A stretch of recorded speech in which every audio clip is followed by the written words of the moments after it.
T-owl heart, T-owl hug, T-owl pog 8 month already with the best owl I know.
Sure, I left W Cosmic Horror.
The bugs are back, Dracula.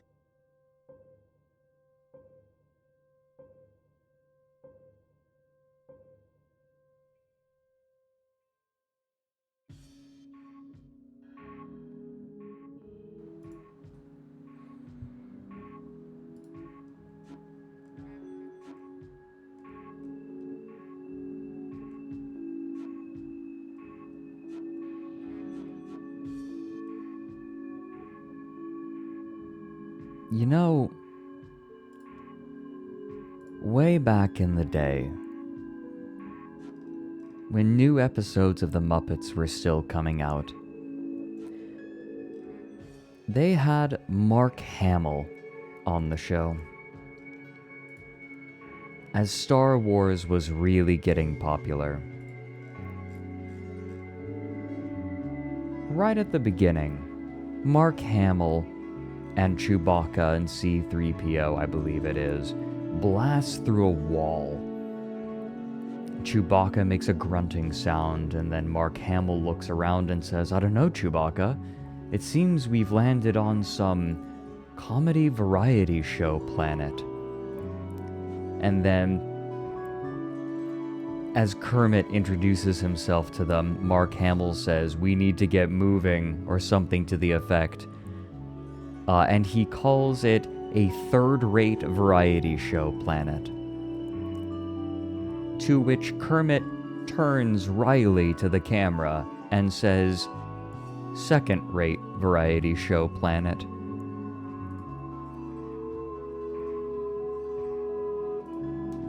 That's how I feel on my stream sometimes. Second-rate stream, not third-rate stream.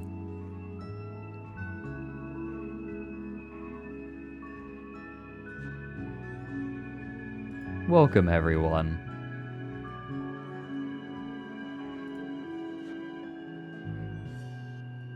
I'm torn. Do I use the comfy background or the library background? Because this is cosmic horror. We go library, right?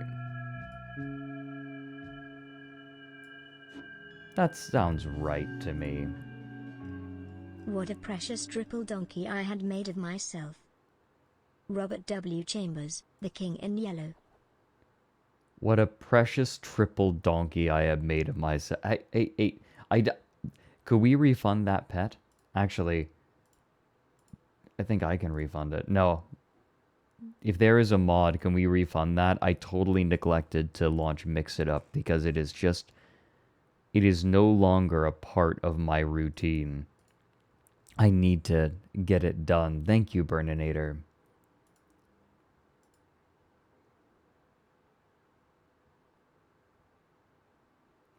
I need to take time for the Magnus archives. You know, I like my work, but there is a significant downside to it. It is nigh on impossible for me to do 8 work. months with the great owl boy himself. Loving my time here as we spaghetti bob into the end of time itself. Always. T-owl heart. You know how they say infinity? You cannot reach the end of infinity, right? Or no, we as humans cannot do anything infinitely. I believe that we can spaghetti bob ourselves infinitely. There are infinite topics. And I will take you on a journey to infinitely spaghetti bob. I don't even remember. Oh, yes. My problem...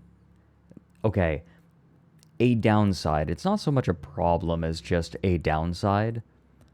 A downside of my work is that it's very difficult to listen to podcasts while I'm doing it. Because if I'm researching, if I'm trying to comprehend something, and then also I have someone else talking about something unrelated, it becomes very difficult to concentrate, and I end up fighting. It's not worth it.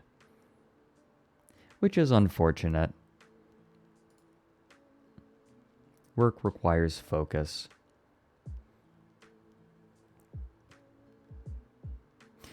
I have, however, found myself enjoying, and maybe this makes me a basic bitch, I like lo-fi while I'm working.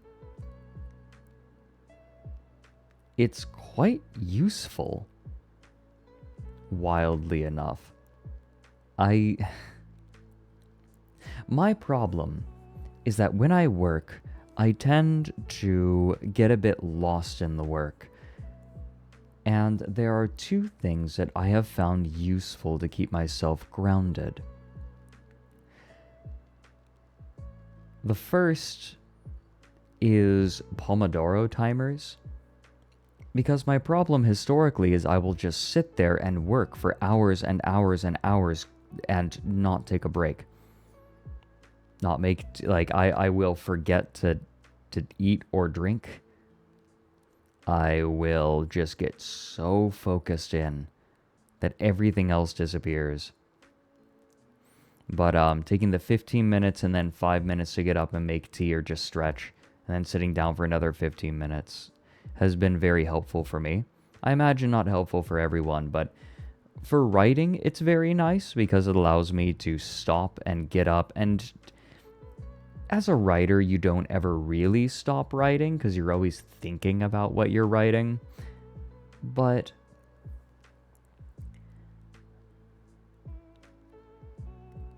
it's still good because getting up and thinking about what I've been writing allows me to compile my thoughts, return to a piece of writing that wasn't quite making sense, because as you continue to write on and on and on and on,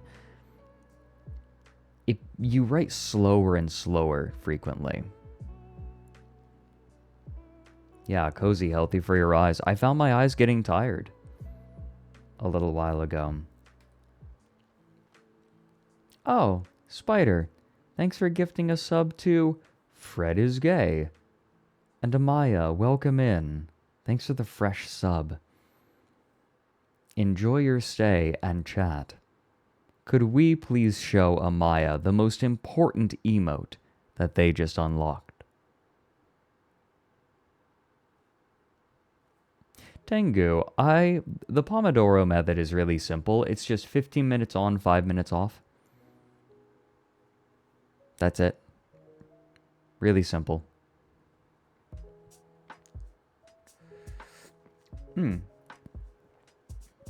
Before I forget, what was I?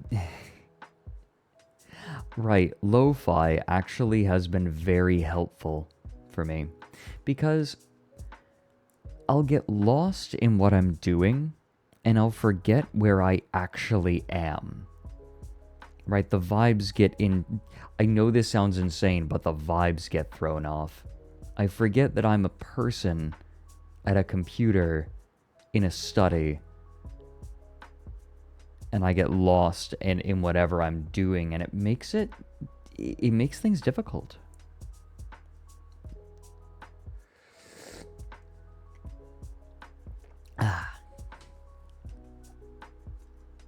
Tengu, thanks for the 8 months. Loving your time here. Oh, then we're doing something wrong, chat. If Tengu Lord is loving their time here, we need to fix this.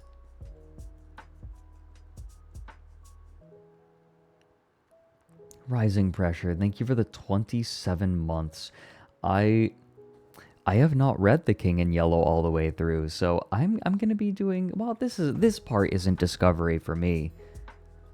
But I am going to read through the rest of it because I want to understand what's going on in Signalis. And when it tells you to pick up the entirety of The King in Yellow at the beginning of the game, of course my curiosity is going to be piqued, right? Hey, Plico, thank you for the 500 bits. She said, to come is easy and takes hours. Robert W. Chambers, The King in Yellow. Thanks, Rising Pressure, for this peek into what we will be reading. A Elemental Cyborg, thanks for the 7 months as well. And Sotha Siltstrider for the 8. The bugs are back. Last Hazard, thanks for the full year. Yeah. The King in Yellow is frequently referenced in cosmic horror and horror in general.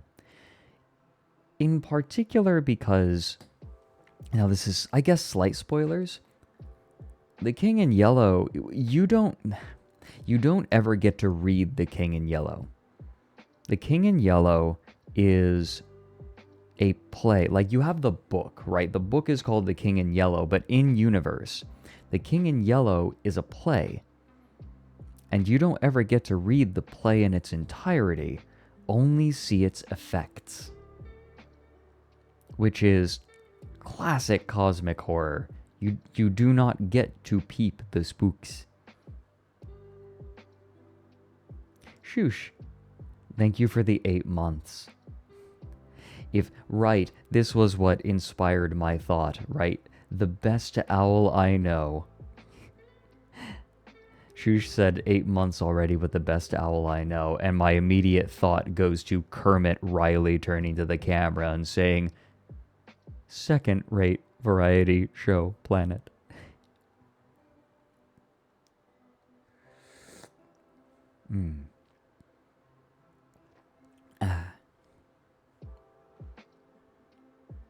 Yeah, it's the Hanged Man SCP is heavily inspired.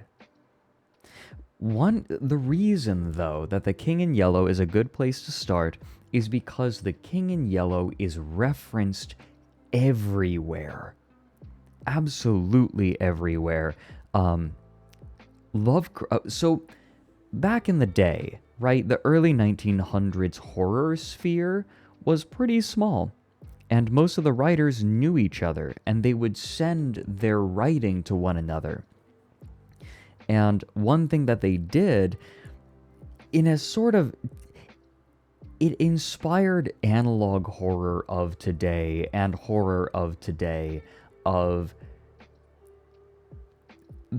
making a universe, like making it feel real. Like, this was the inspiration for found footage, right? So found footage, which is, the progenitor of modern analog horror, it takes inspiration from, I would say, 2 things from these early 1900s horror authors. Oh my god, I'm losing my train of thought. The big one. One of them was from writing like Dracula and Frankenstein, where Dracula and Frankenstein are written. Hey. Hey. Oh no, did it lag out VBridger? No, VBridger's fine. VTube Studio just panicked. Oh, I know what's happening. It's trying to send it to the phone. That's what broke it. Okay, give it just a moment.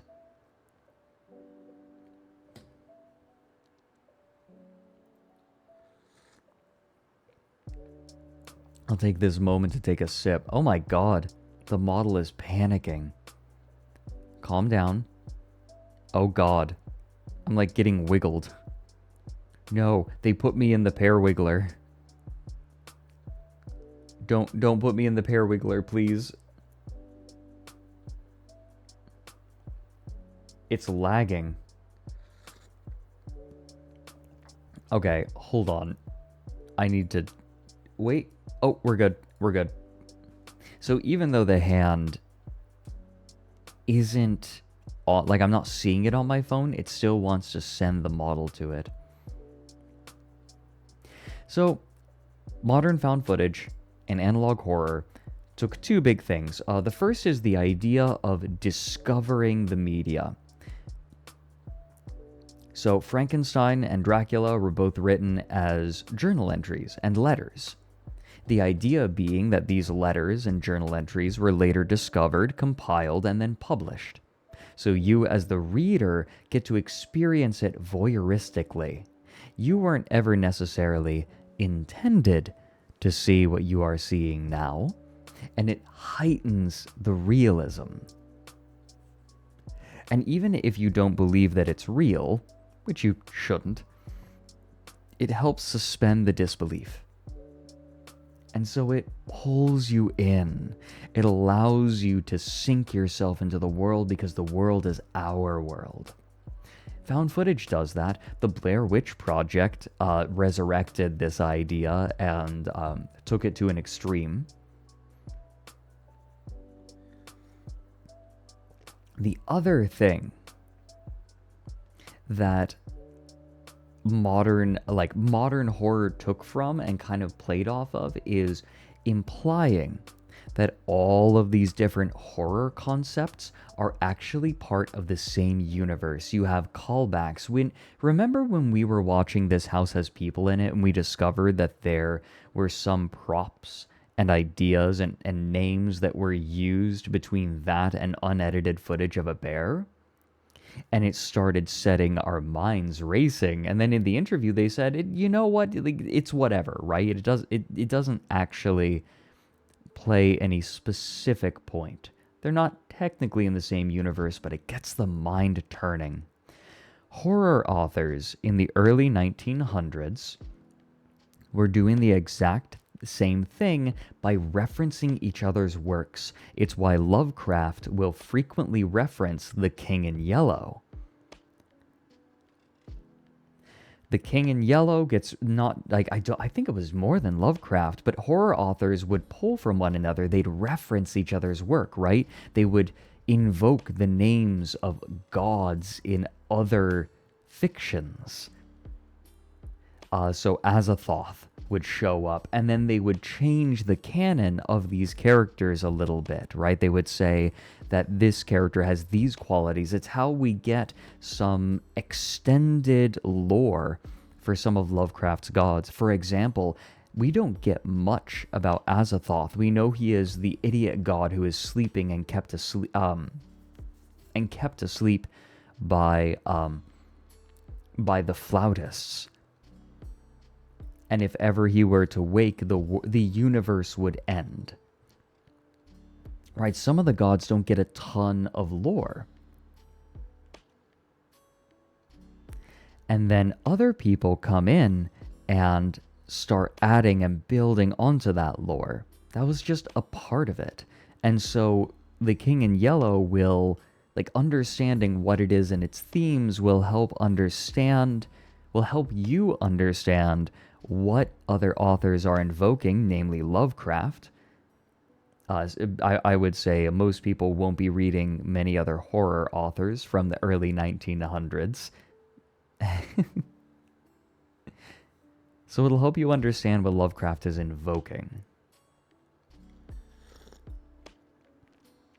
Yeah, Lero. Exactly. Give shoutouts to your buddies by including their OCs in your Vic. Exactly. Ah, and the King in Yellow characters are pulled. I did not know this, Capty. But the characters are pulled from other places. That's cool. Yeah, Snaky. The Slenderman mythos built itself that way. Exactly.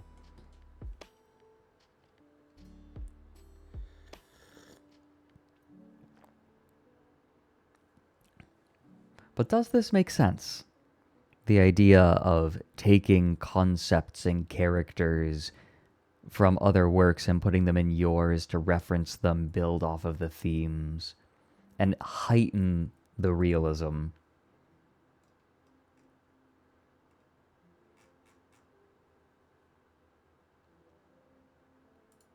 Perfect.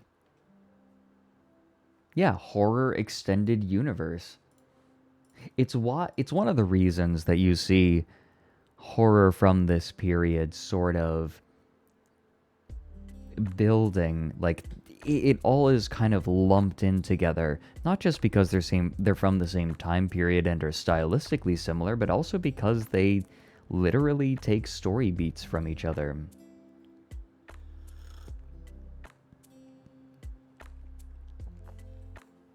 This was basically a bunch of friends writing spooky stuff and getting it published. Not making a ton of money off of it either. They just love it. The Backrooms takes this as inspiration. Now, sort of playing on this idea, there is a game that Chai showed to me, which looks kind of interesting.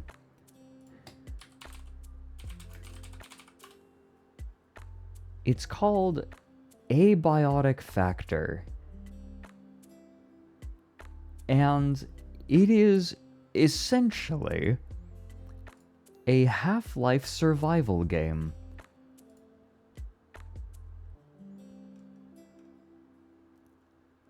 Let me pull this up.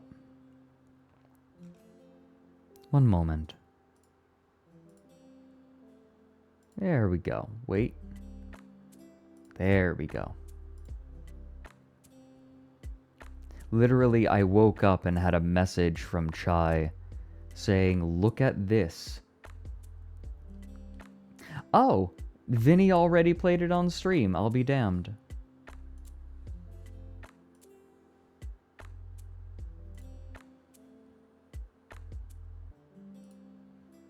Oh, he was playing it last night. Okay. So, ready for your first day?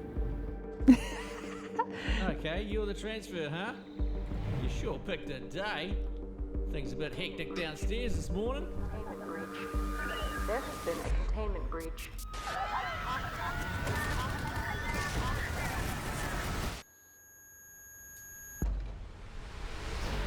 Would you have My thought it could all ass go is so heavy. wrong so quickly? Look, I don't know what's going on. But if the big voice says, get out, I'd do what she says. Did you ever imagine something like this might happen?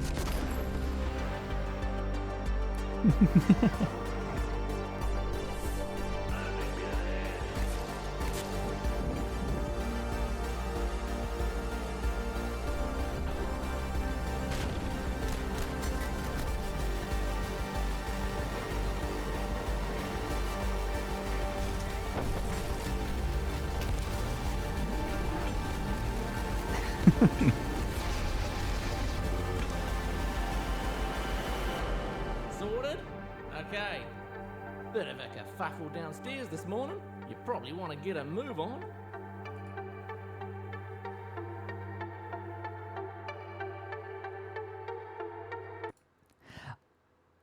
I think we gotta jump on this.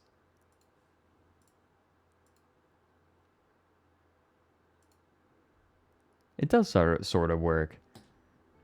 Hey, Emrail, thanks for the 9 months. Congratulations on your placenta.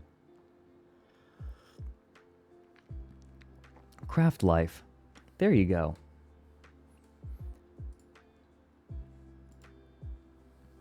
I think we should jump on this. This looks fun. Could you imagine Meowpenheimer's voice coming through one of these character models? It would be perfect. I love I love Meowpenheimer's voice. We need diamond pickaxes, Gordon.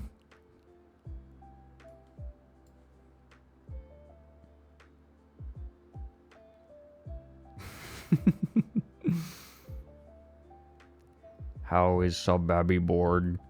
How Chad to get pregnant? Chat, are you pregnant?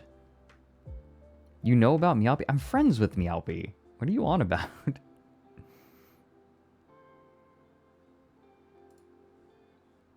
I hang out with Meowpie.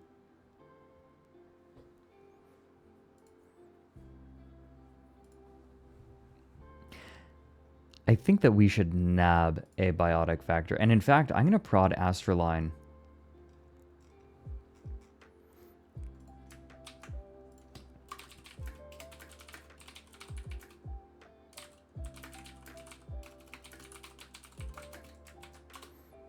I think it launched, like, just recently as well.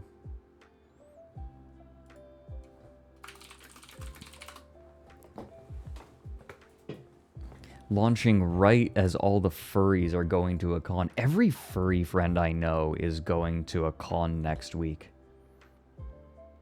It's all the same con. Literally an hour ago.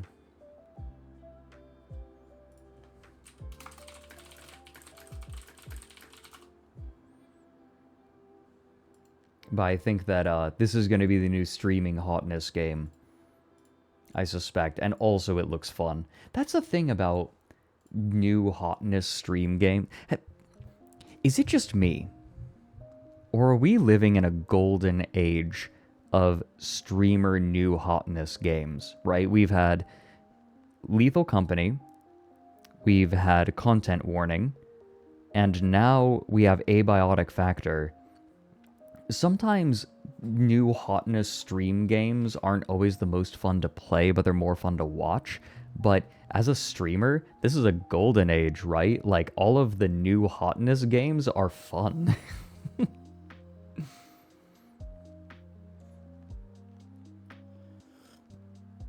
Yeah, it's a flavor of the month, but the flavors of the month are fun. And then I'm over here reading The King in Yellow, right? Helldivers 2? Helldivers... Okay, you guys, you want to know a secret? Streamers have stopped streaming Helldivers 2, but they haven't stopped playing it. Your fave is playing Helldivers 2 on the side. I know because I play with them. Like, content creators will just, like, message each other and be like, you want to play Helldivers?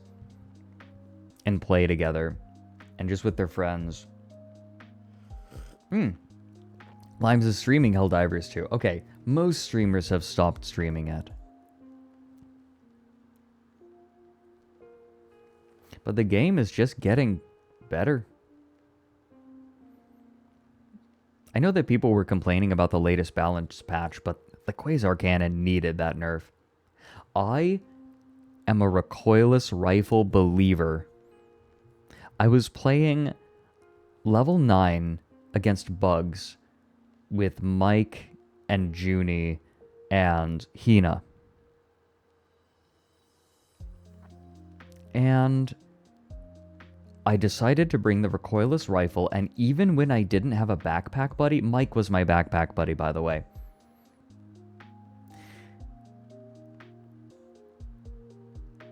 It is so good. It is so good, you guys.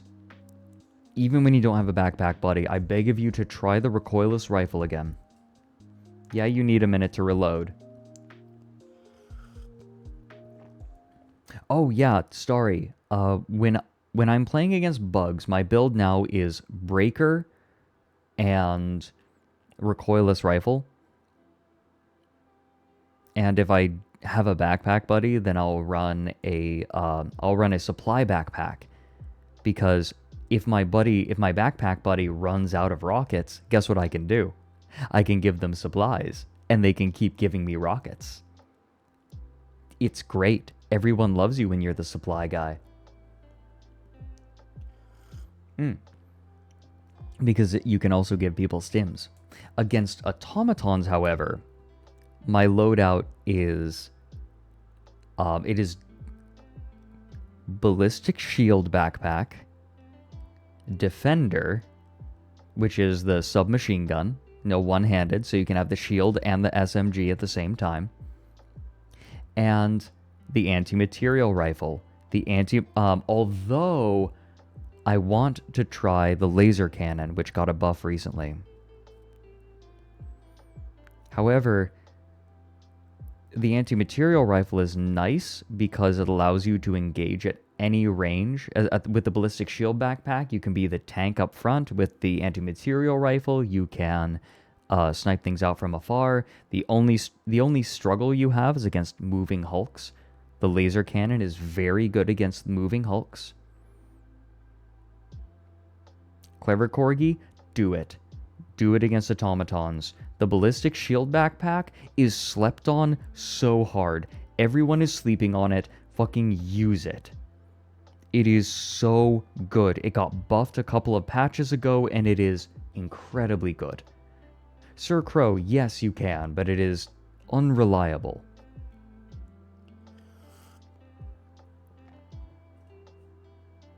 What temp do you steep oolong again? It depends on the oolong. If you're talking about something like a,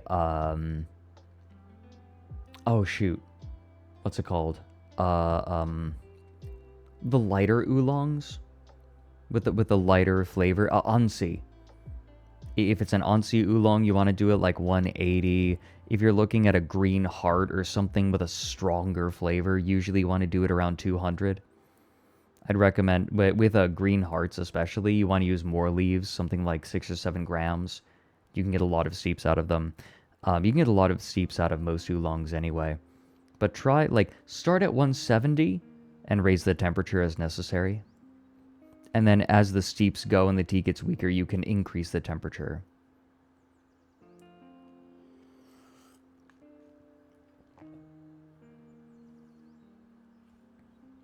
Oh yeah, Dual, there are some downsides. There are some downsides to the ballistic shield. But that's fine. It's worth it. Not 200 Celsius, 200 Fahrenheit. Oh my god.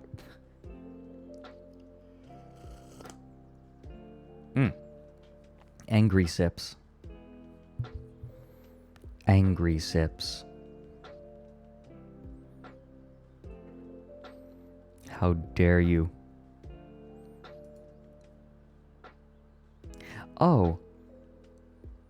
200 Kelvin. Iced tea.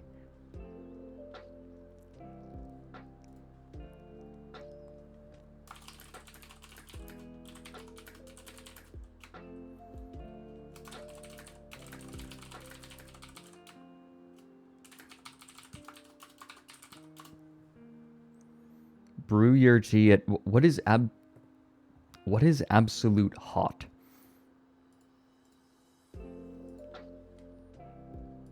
Explain yourself. Oh, hey guys. I don't know if you know this. Do you all know about the Rabbit R1? This is a little bit of fun AI tea.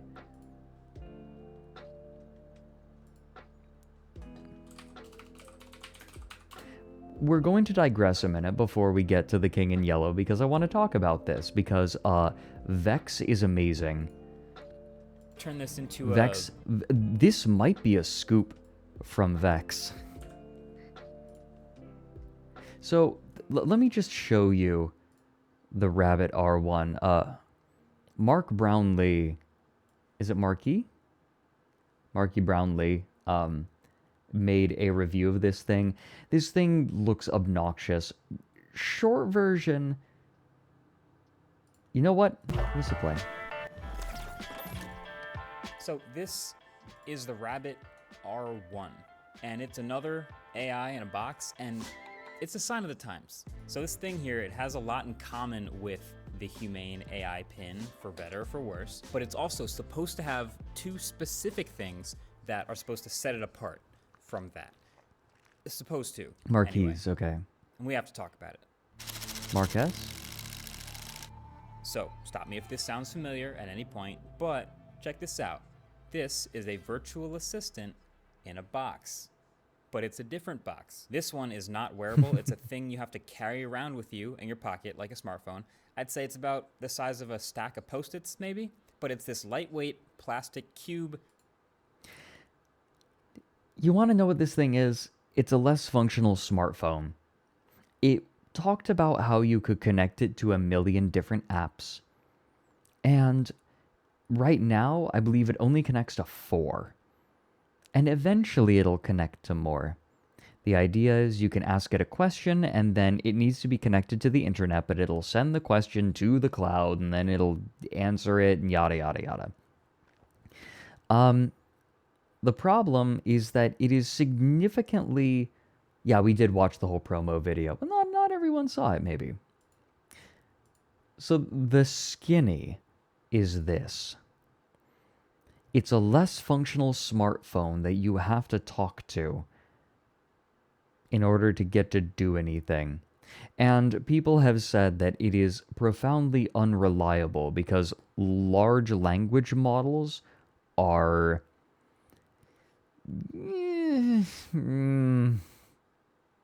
not great. It's supposed to be a large action model, they call it. You tell it to do something, it interprets your request, and then it does it. But,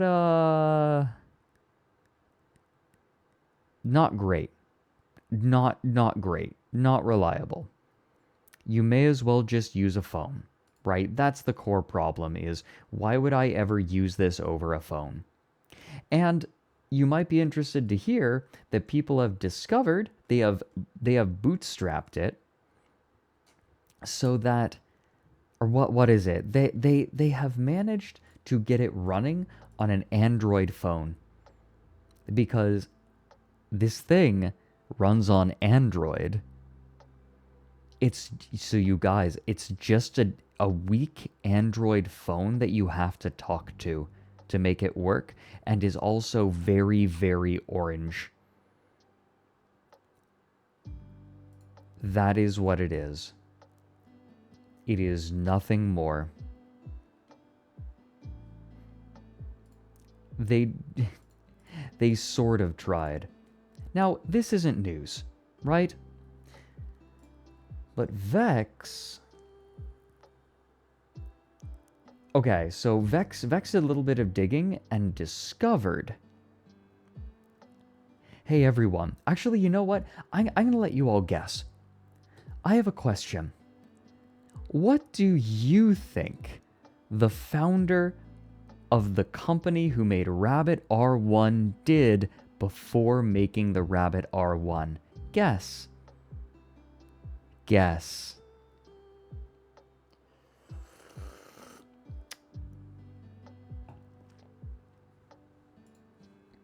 You fucking bet it's crypto. This motherfucker was knee deep in crypto bullshit. To the moon. Because of course he was. Vex did a little bit of poking and discovered, like, after a little bit of poking, Vex was able to find an archived version of their crypto's website. They scrubbed it off the web as hard as they could. They deleted every post that they could find. They deleted every web page, but something survived. And it was on the Wayback Machine. The website for their bullshit crypto project is still there. Do you want to see what they were touting?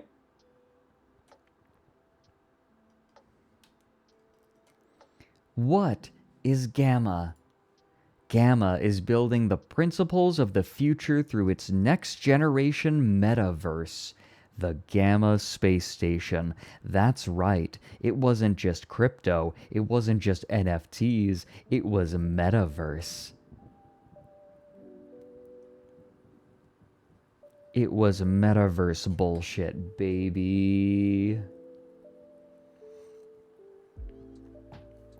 It is literally every recent tech bro bullshit pyramid scheme scam rolled into one, and they did their best to scrub it from the internet. And this still survived. They forgot about the archive. We should have the Ixion soundtrack backing this. You're right.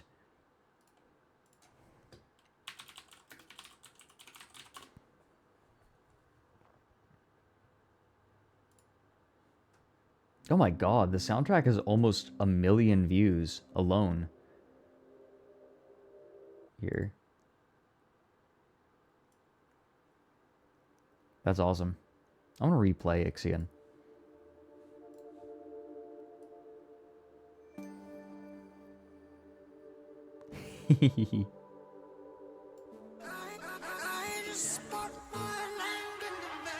Are you kidding me? Yeah, virtual land all across the globe. The next wave is digital, catch me on the way up. The glow up is visible, couple more. Watch mine gon' go up, it's about to go nuts. I'm not stopping the bit. Now I'm getting paid, red in cash with Alice Earth. Alice Earth. Alice Earth.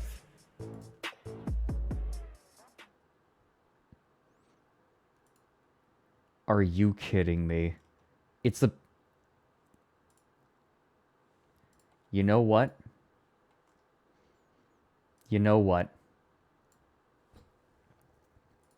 Fire sale.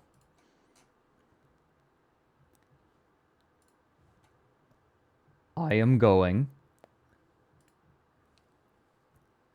just for the next few minutes, to drop the Atlas Earth sound alert redeem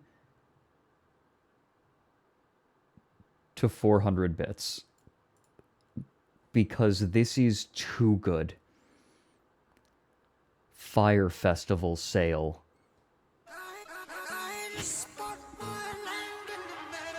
Now I'm getting paid cash with Alice Earth. Yeah, virtual land all across the globe. The next wave is digital, catch me on the way up. The glow up is visible, couple more. Watch mine gon' go up, it's about to go nuts. It's about to go nuts. Now I'm getting paid, red in cash with Alice Earth. Alice Earth. Alice Earth. That's right, the market crashed.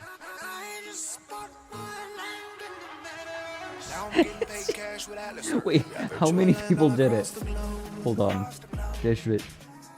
Next wave is digital, catch me on the way up. The glow up is visible, couple more. Watch mine gon' go up, it's about to go nuts. It's about to go nuts. Now I'm getting paid, red in cash with Alice Earth. Alice Earth. Oh no. What's this? The price dropped by 50 bits after somebody redeemed it? Oh no. Oh no, the market's crashing. This is unpredictable. Except completely predictable.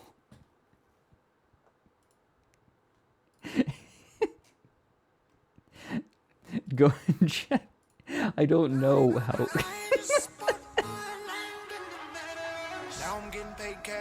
Oh no! The price is the price is dropped. No. Now I'm getting paid, red in cash with Alice Earth. Alice Earth. Oh no, the price has crashed. It's gone from 400 bits to 300 bits in the last minute. No. My value. It was supposed to go to the moon. No.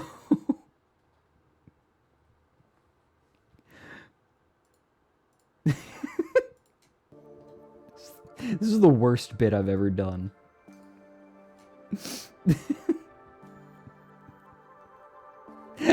Radioactive.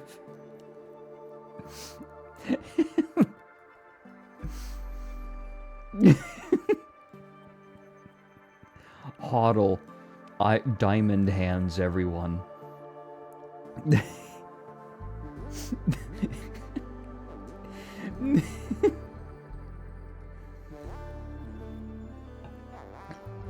Oh fuck. Oh no. Oh no.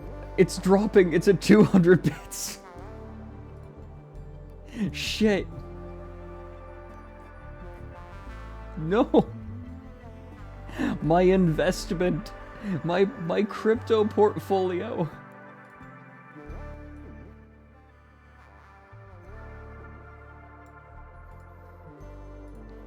No. No. No, what do you mean it's down to 100 bits? What do you mean Atlas Earth is at 100 bits? Thanks for the tasty dip. No. Pay cash with Atlas Earth. We have virtual land all across the globe. Across the globe. The next wave is digital, catch me on the way up. The glow up is visible, couple more. Watch mine gon' go up, it's about to go nuts. It's about to go nuts. Now I'm getting paid red in cash with Atlas Earth. Atlas Earth. Atlas Earth. But people are redeeming it. How's the price going down? What do you mean it's at 50 bits?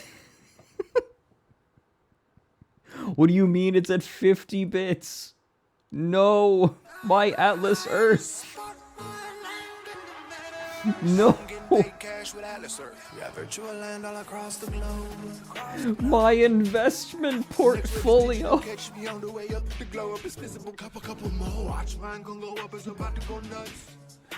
do you I'm getting paid red in cash with Atlas Earth. Atlas Earth. Yeah, the market has to correct eventually, right? This is just a dip. It can't just be at 25 bits. Now I'm getting paid cash with Atlas Earth. No. This was my retirement money. It's at 15. No, why is it at 15? No. I was gonna have a Lambo. I was gonna have a Lambo. I was going to have a Lambo. And now it's 15 bits. Why is it 10 bits? Next wave is digital, catch me on the way up. The glow up is visible, couple more. Watch mine go No. up, it's about to go nuts. It's about to go nuts. Now I'm getting paid red in cash with Atlas Earth. Atlas Earth. Atlas Earth. No. 10 bits. I paid 4,500 bits for it. My investment. What do you mean it's 5 bits? Stop it.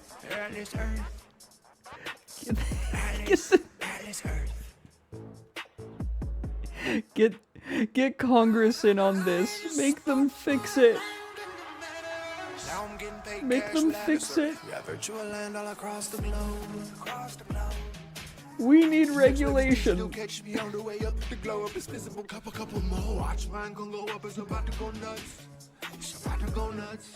I'm getting paid red in cash with Atlas Earth. I don't want this anymore. Atlas Earth. It's 5 bits. No. Now I'm getting paid cash There it goes. virtual land all across the globe. The next wave is digital, catch me on the way up. The glow up is visible, couple more. Watch mine go up, it's about to go nuts. It's about to go nuts. Now I'm getting paid red in cash with Atlas Earth. Fix it. Atlas Fix it.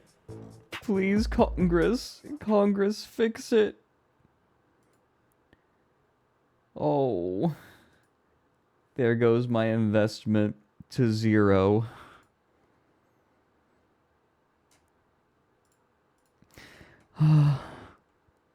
The crypto dream is dead. My Lambo. My apartment in Hollywood. This man has been disagreeable to you, and I want to tell you that anytime you feel inclined to kick him, why, I will hold the other creature. Robert W. Chambers, the King in Yellow. Oh, that's good.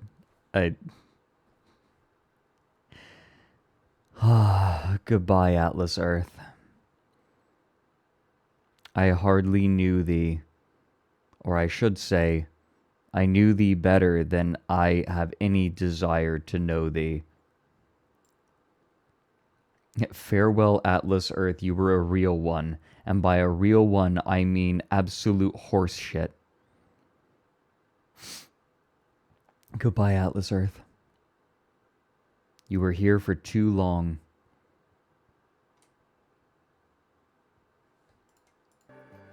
So anyway, crypto bullshit. A real bit cutter.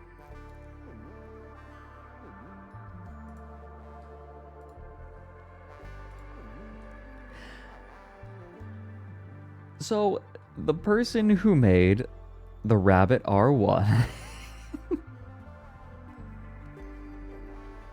it felt like a good moment to finally end the Atlas Earth bit. The sound alert lasted longer than the real Atlas Earth. You're wrong, because Atlas Earth is still around and earning people fractions of a penny.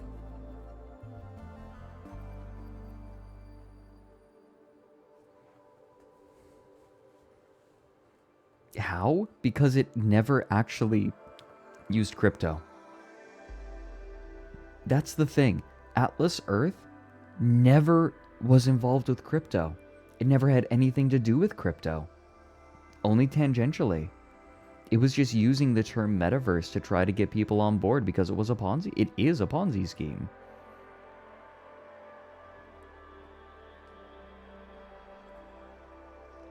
Watch me go to the bank to retrieve my half penny.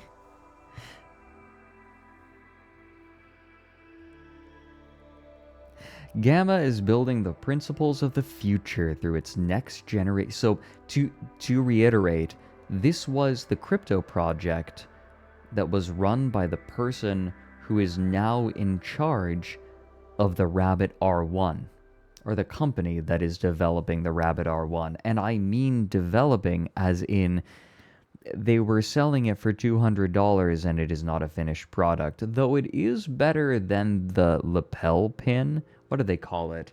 The thingy. The thing. There, that pin that you talk to that attaches to your lapel, that was $700, is $700, plus a $24 per month subscription. The humane AI, inhumane pricing. Christ.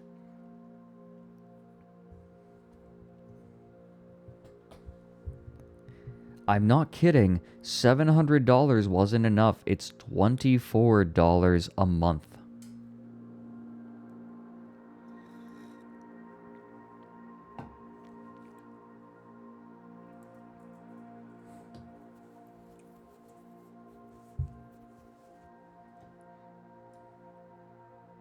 Can we get a flaccid? Yeah, hourly. It was bad. That was bad. Gamma invites you to discover a new world of entertainment as it blends the virtual universe with reality.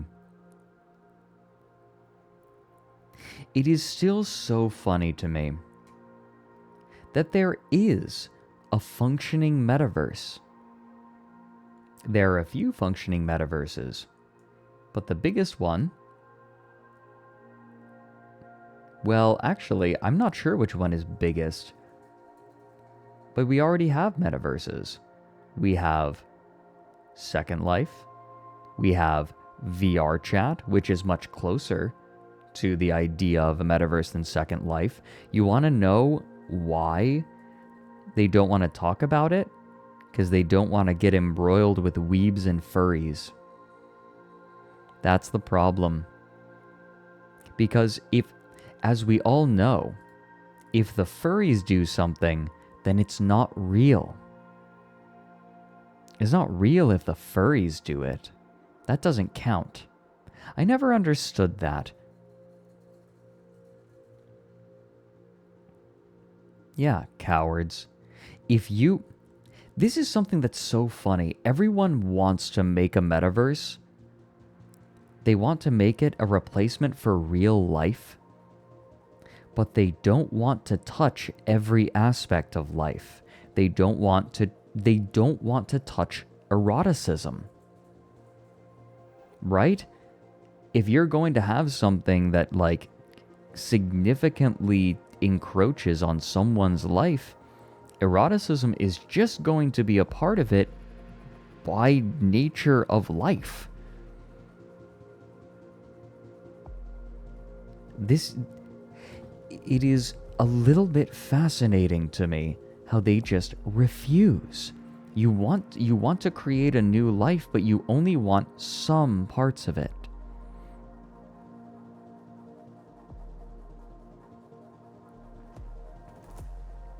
Yeah, I think if they had embraced eroticism, maybe the credit card companies wouldn't have wanted to work with them, but they would have had a functioning metaverse.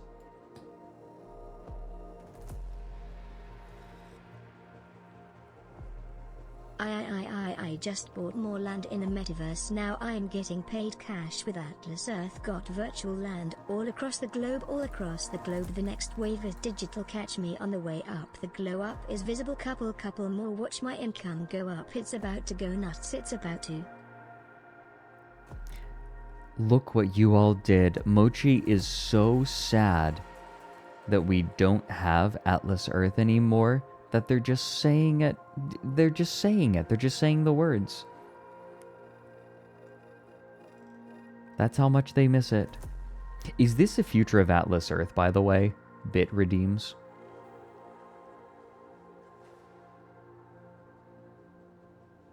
Americanisms like being extremely sex negative are spreading. Is it just me, or is it weird that nudity is inherently sexual? Like, why is nudity inherently sexual?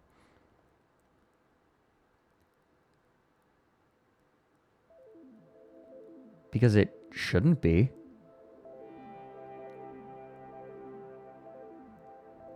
Like, this is my hot take, right? Like, nudity is not inherently sexual.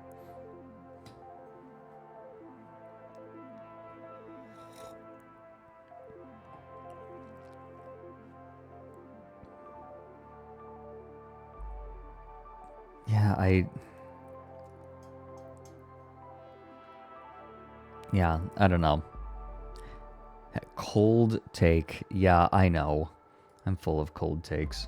Occasionally I have a hot take, like, if AI sees widespread adoption as the primary method of creative output. Picture of the soldier protecting the child from knives and grenades, but the kid is labeled chat, the knives and grenades are labeled corporate intrusion, and the soldier is labeled fairies who commissions tens of thousands of dollars worth of macro Star Fox porn. You are completely correct, Angel.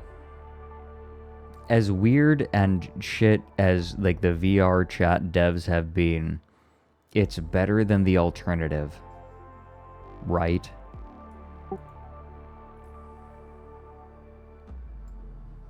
Yeah, heartburn, I think that is true to an extent. It certainly creates a market. It is a lot easier to sell solutions to shame than it is to sell enhancements for joy. Because if you are joyous, then you already have what you need. You're already happy. Anything else is a bonus. But if you are miserable, then people can sell you fixes for your misery to make you happy again. And what better way to sell fixes for misery than to make the misery yourself? It's a racket. Yeah, I'll fucking say it. A significant portion, not all of it, but significant portions of the beauty industry are rackets. They tell you you're ugly so that they can sell you something to make you beautiful. They destroy your self-esteem so they can sell it back to you.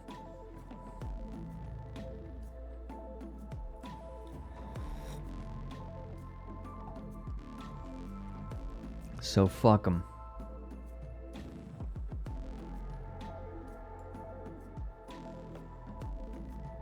I can't stand it.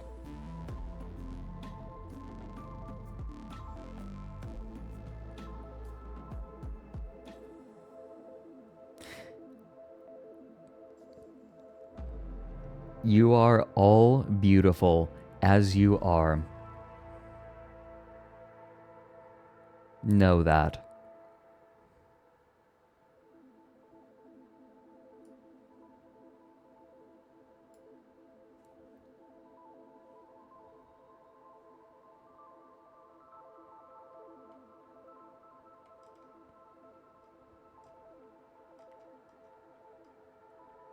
You ready?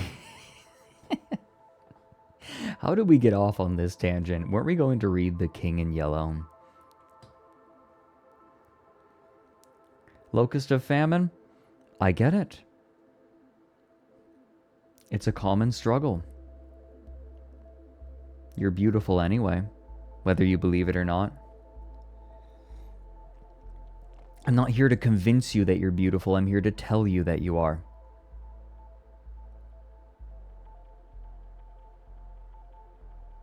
I can't convince you that you're beautiful, but I can tell you.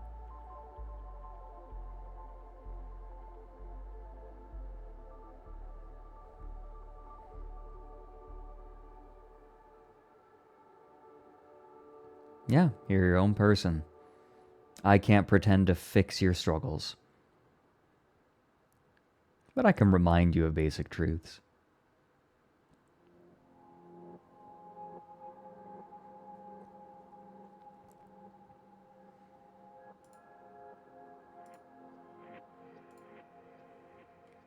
So anyway, the metaverse.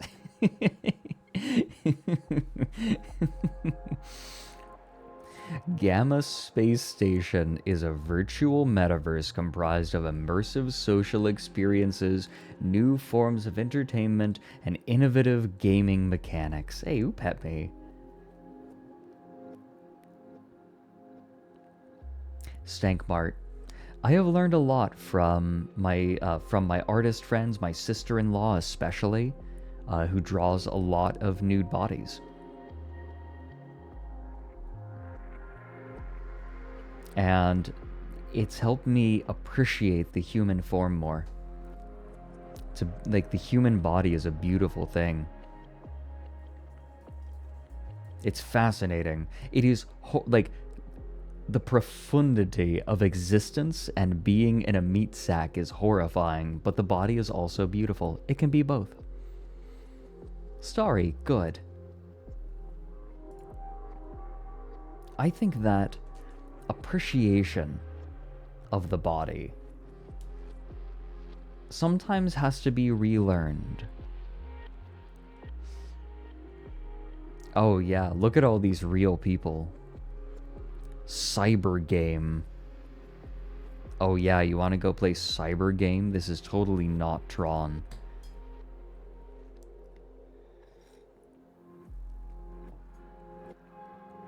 Bit Cola. Oh yeah. Gamma Space Station is a virtual metaverse comprised of immersive social experiences, new forms of entertainment, and innovative gaming mechanics. What games do you think are there? I'm not seeing any gameplay. Oh, living quarters section 2. Ooh. Do you want living quarters on Gamma Space Station?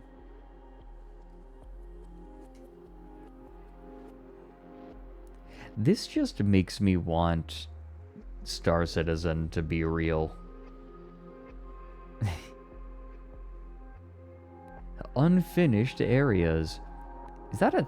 These look like teleportation pads, telepads at, in Phantasy Star Online. Do they intentionally try to make it look dystopian? I think it just happens on accident. Naturally. Oh my god, you guys, you can have your NFT as your face. Oh, Netro, thanks for gifting out 3 subs. Hey everyone, could we please show our gift sub recipients the most important emote that they just got? Oh, the owl's kind of cute. Hate this. Oh my god. I wonder what the value of these NFTs is now. I know that the Bored Apes are, they're still technically worth something, but they're not appreciating in value. That much, at least, is most likely true. Partnerships. So, Gamma is claiming... It's claiming that they are partnered with Comic-Con, with Deadmau5, with Unreal Engine. $200. Oh my god. Wait, the board, like a Bored Ape sold for 200? I don't remember them ever being that low. Did they really plummet that hard?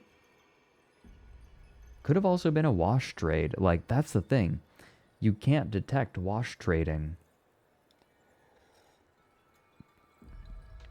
The nice thing about these broken images is that we can see Dream Hotels. So this one in the top right was Dream Hotels. One underneath it, OpenAI. They're claiming that they were partnered with OpenAI. Wayfair, I think this is. Wayf.xyz. Subtractive.net. RS... What is this? RSTLSS. The PR Genius. And this one is Future Worlds. I am willing to bet that they did not have partnerships with the majority of these companies. Because this has been a pattern in crypto projects. They will claim to be attached to people and projects that they are not, in order to boost themselves.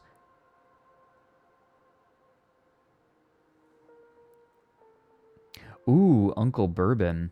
Yeah, let's take a look at the NFTs that they were selling. Why not? Gamma is revolutionizing. Wait.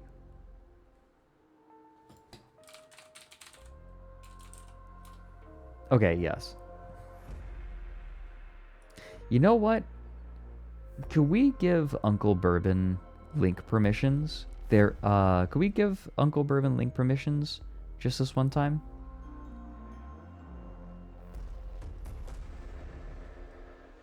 Oh yeah, and here are all the people. In particular, this is the interesting name. This is the person in charge of, what is it? Teenage Engineering? Alright, let's take a look at their NFT collection, shall we? For Gamma Space Station. Oh. Oh, oh, oh. Ugh. That is... not great. Not selling for much either. Oh god. Oh, ugh. It's the future.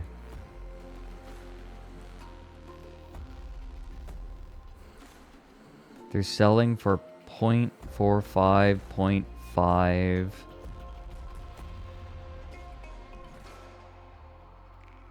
Oh, you have an animated background on some of them. Those aren't listed.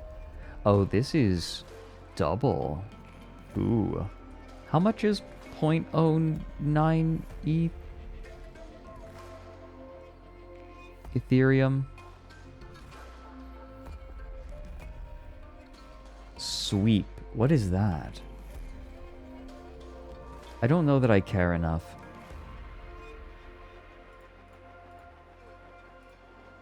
Too much. Yeah.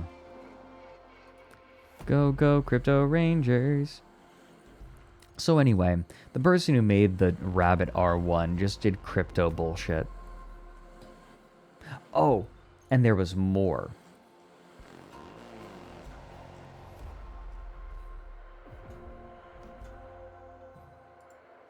This is possibly one of the biggest bullshits that I saw from them. That Vex discovered. Let me pull this open.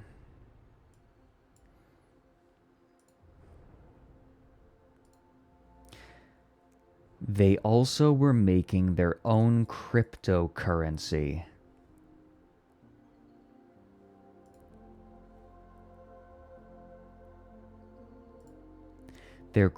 Gamma's goal is to discover a solution for the world's first clean energy cryptocurrency that provides a carbon negative footprint.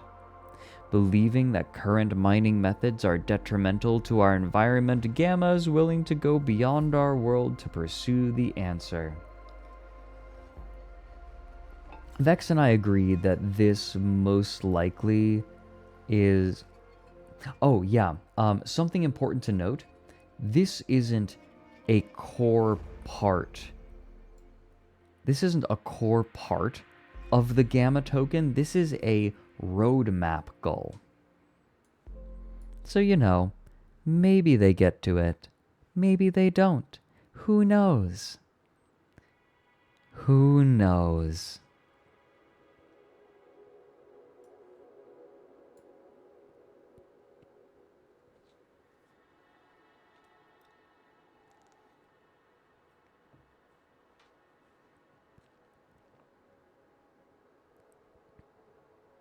And then I said, clean energy. Ah. This is yeah, no. The entirety of Gamma's buzzwords. Literally, okay.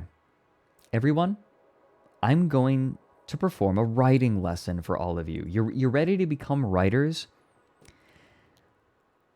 Gamma is building the principles of the future through its next generation metaverse, the Gamma Space Station. Gamma invites you to discover a new world of entertainment as it blends the virtual universe with reality. Now, class, let's break this down. First, Gamma is building the principles of the future. What does this mean? Tell me, expand upon this. What does this mean? Correct, Spider. Correct, Septic Punk. Nothing. This means nothing. The most it could be said, if you are a generous person, this means that they are going to be making something that will be foundational eventually. But given that they are their own spokespeople, this is not a reliable statement. Through its next generation metaverse. Now, this is an oxymoron, because, as we know, metaverses, as crypto bros are trying to define it, don't exist yet. They're trying to build them. So calling it a next generation metaverse is not possible. Because they are in the first generation of metaverses. There is no next.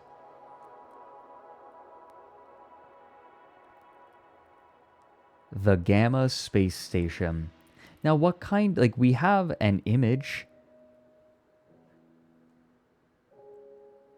Did they rip this off from, no. Gamma invites you to discover a new world of entertainment. What does a new world of entertainment mean? Class, could you tell me what a new world of entertainment means?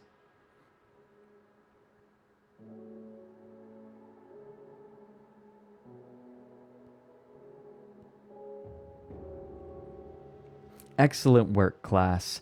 Correct. It means nothing. It doesn't mean anything, as it blends the virtual universe with reality. We kind of know what that means, but what is the only useful bit of information? That actually is the only useful bit of information that we get in the entire intro the entire intro line. What is it? It blends the virtual universe with reality. Now, on the surface, it means nothing, But in this context, what does it mean?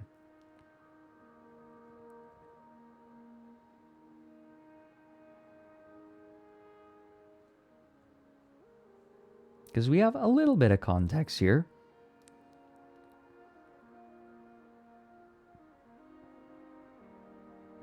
Decepticpunk is close. All it means... So, you're saying AR, but look at what they're showing you.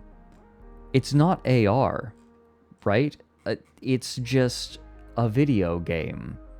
It's a video game. Correct, Capty, kind of. All they're saying is we're gonna have crypto. Blending the real world and the virtual world to crypto bros has historically just meant they're going to use crypto. Because to them, crypto is combining the virtual and real worlds.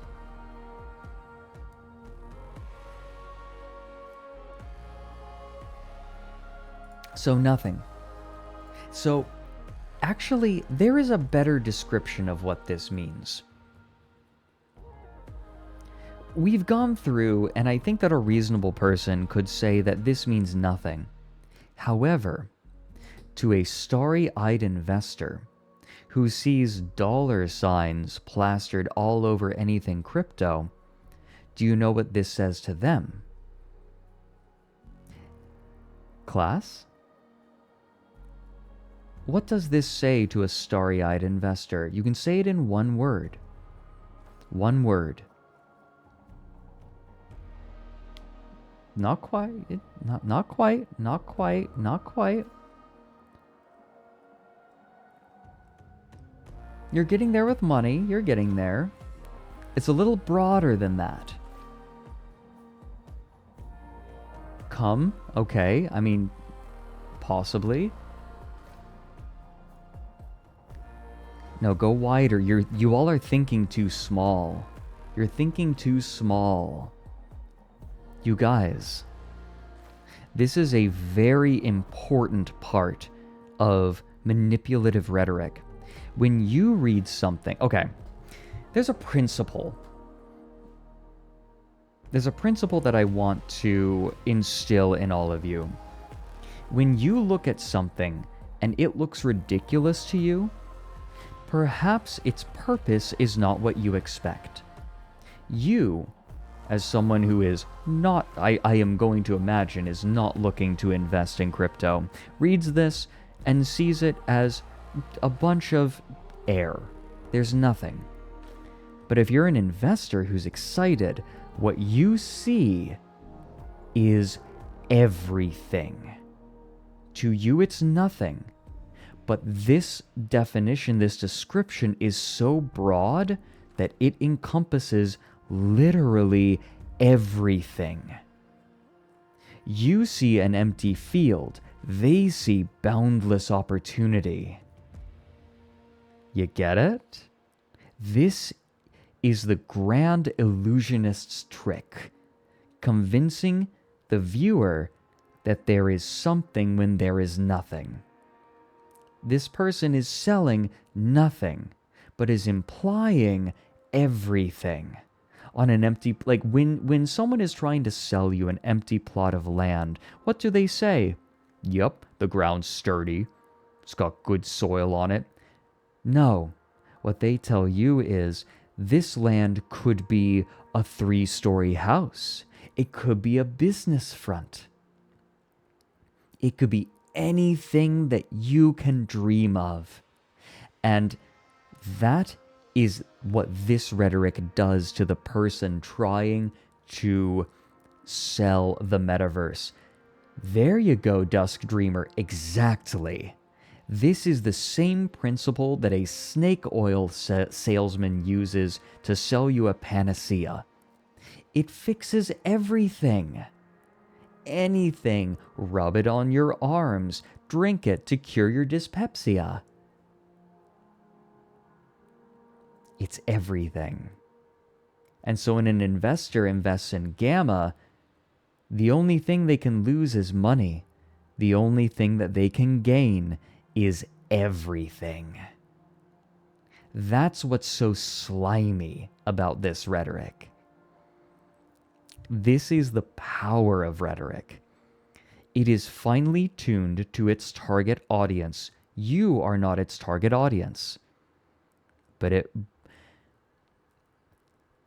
a net with large holes in it is not meant to catch sardines. And just because a sardine slips through a net, that doesn't mean that the net is failing.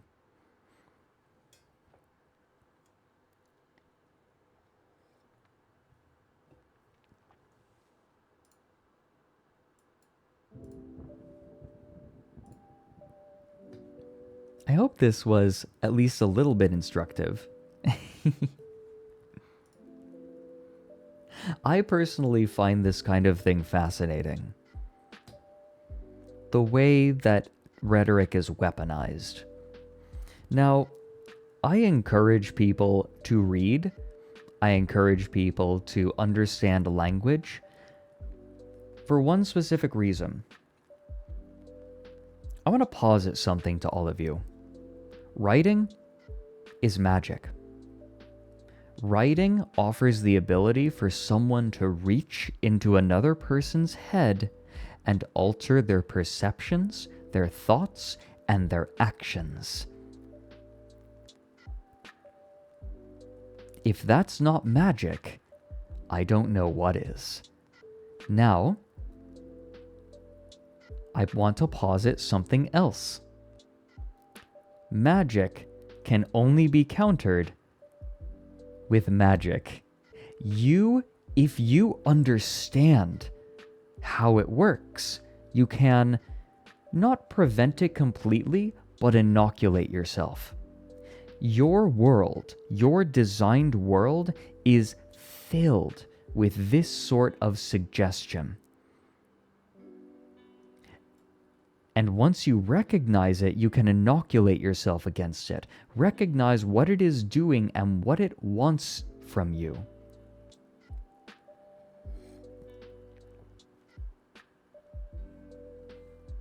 Yeah, Queen, fuck it, go for it.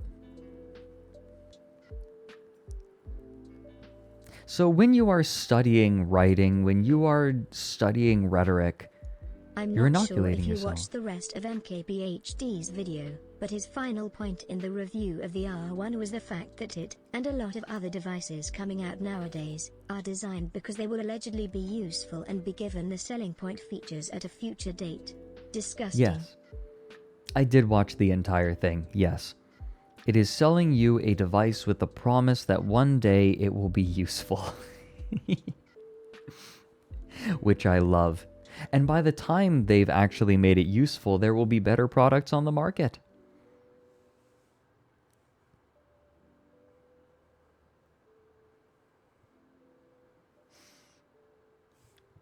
Heartburn. Yes, that's the problem.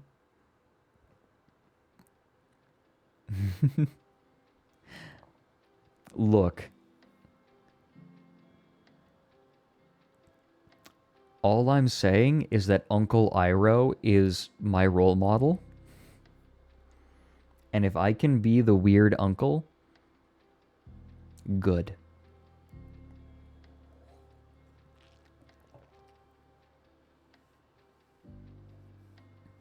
But I would encourage all of you to read anything, really. And when you are affected by it somehow, ask yourself why, how. What is it about the writing that is affecting you?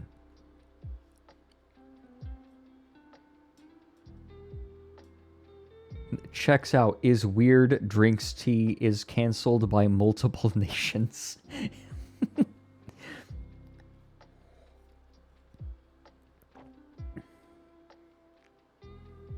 Okay, maybe not omit. Okay, actually, I think that there might be something to reading. Okay, Omegaverse is intrinsically horrifying to me, and I kind of want to peep the horror to understand what's so weird about it. Like, what specifically is going on to make it so appealing? Sir Crow, I have read House of Leaves. Indeed. It's very good. It was my white whale for a while. Oh, my white whale for a while.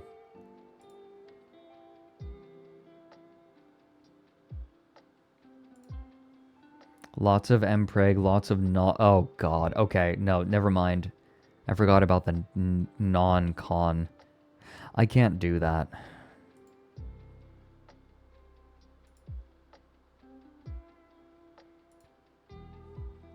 I can't.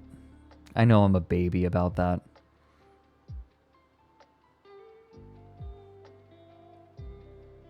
I can do like scorn, but that is a bit beyond. I'm not gonna get on anyone for whom it's like a kink.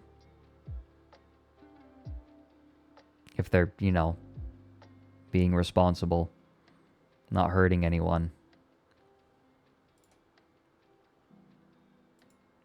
I am a little baby about that. I had an entire, like, probably the darkest period for me was where we had I took a class that was just looking at Joyce Carol Oates' work.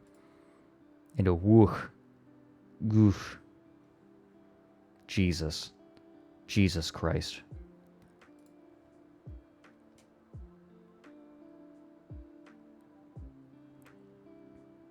Hey everyone. I'm gonna make another cup of tea.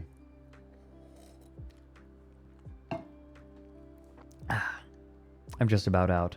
But when we come back, we're going to start The King in Yellow. You ready? Thank you, Starry.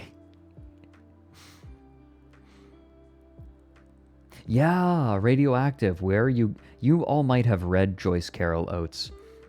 Where are you going? Where have you been? It's a classic. It's taught in a lot of high schools, and it is deeply, profoundly uncomfortable.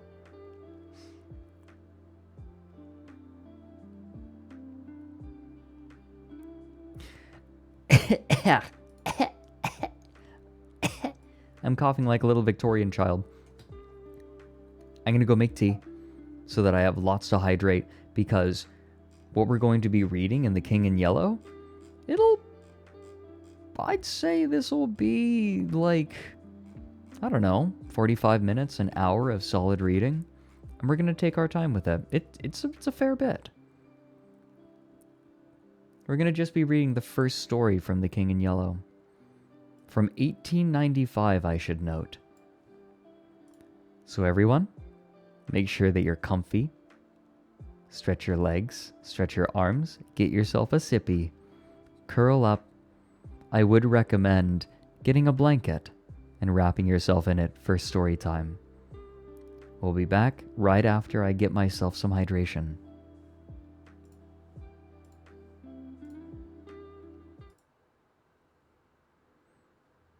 If you're curious, I'm having a Malfung green tea.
Alright.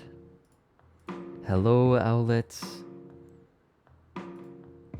You ready?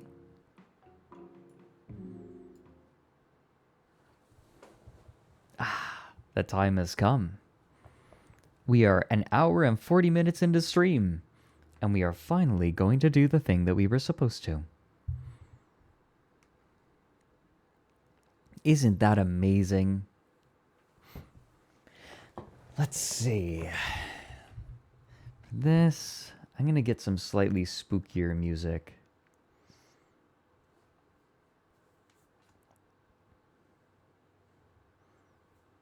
We need... Hold on.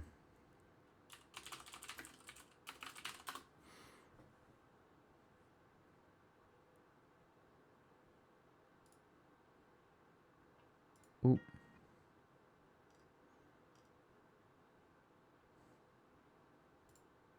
Here, I like this. Odd and melancholy.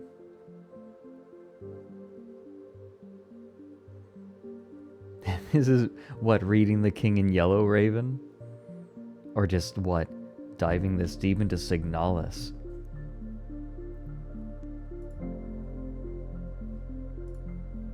Because what spurred this was picking up The King in Yellow in Signalis. I'm quite taken by it. Ah, good. My tea is steeped.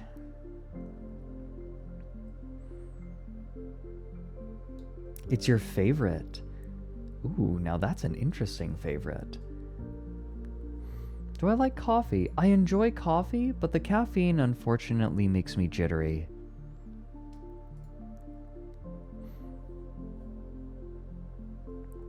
Ooh, different Dan? Absolutely valid. Let's see. I'm kind of in the way of the text like this.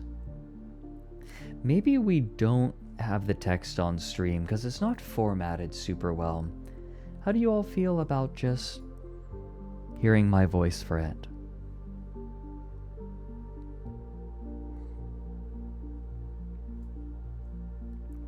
Because this is what it's... Or maybe I just get out of the way a little? What do you think? This fine?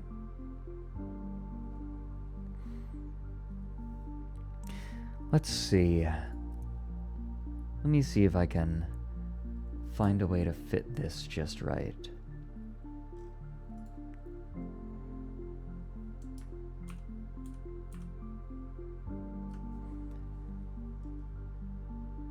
It would help to have it on stream, wouldn't it? But the way that it's set up is not conducive to this setup. You know what? I can do this. No, I can do this. Here's what I'll do. There we go. Okay. I have it fixed. Here we go. All right.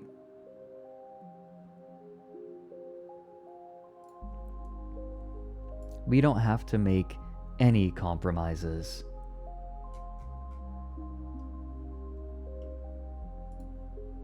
Perfect.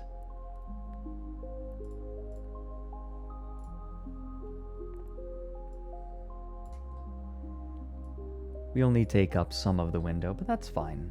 It's more important that you all can read. I understand. Being able to see the text is nice. How's the music? The right volume? I want to make sure that everything is just right as we get started. Reading for me is a sacred activity. Little lower, okay.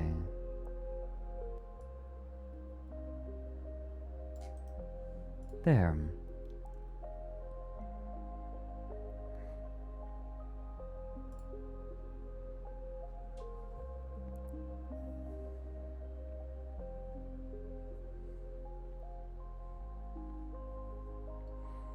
My tea's still too hot. That's fine. Shall we?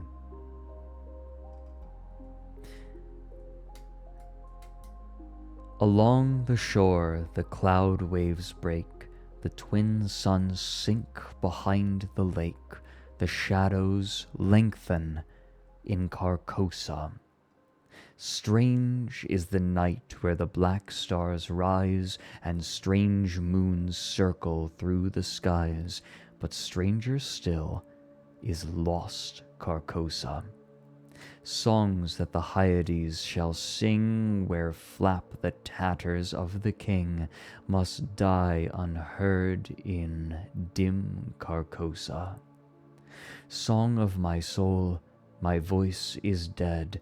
Die thou unsung as tears unshed shall dry and die in lost Carcosa. Casilda's song in The King in Yellow, Act 1, Scene 2.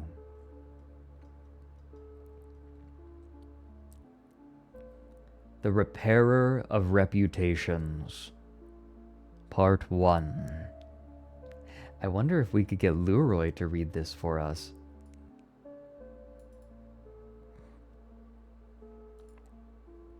Toward the end of the year 1920, the government of the United States had practically completed the program adopted during the last months of President Winthrop's administration. The country was apparently tranquil. Everybody knows how the tariff and labor questions were settled. The war with Germany, incident on that country's seizure of the Samoan Islands, had left no visible scars upon the Republic, and the temporary occupation of Norfolk by the invading army had been forgotten in the joy over repeated naval victories and the subsequent ridiculous plight of General von Gartenlaube's forces in the state of New Jersey. The Cuban and Hawaiian investments had paid 100%, and the territory of Samoa was well worth the cost as a coaling station. The country was in a superb state of defense. Every coast city had been well supplied with land fortifications. The army, under the parental eye of the general staff, organized according to the Prussian system, had been increased to 300,000 men, with a territorial reserve of 1,000,000, and 6 magnificent squadrons of cruisers and battleships patrolled the 6 stations of the navigable seas, leaving a steam reserve amply fitted to control home waters. Here we go. I'm gonna make the text a little smaller if that's okay with all of you. It makes it easier for me to read. The gentleman from the West had at last been constrained to acknowledge that a college for the training of diplomats was as necessary as law schools are for the training of barristers. Consequently, we were no longer represented abroad by incompetent patriots. The nation was prosperous.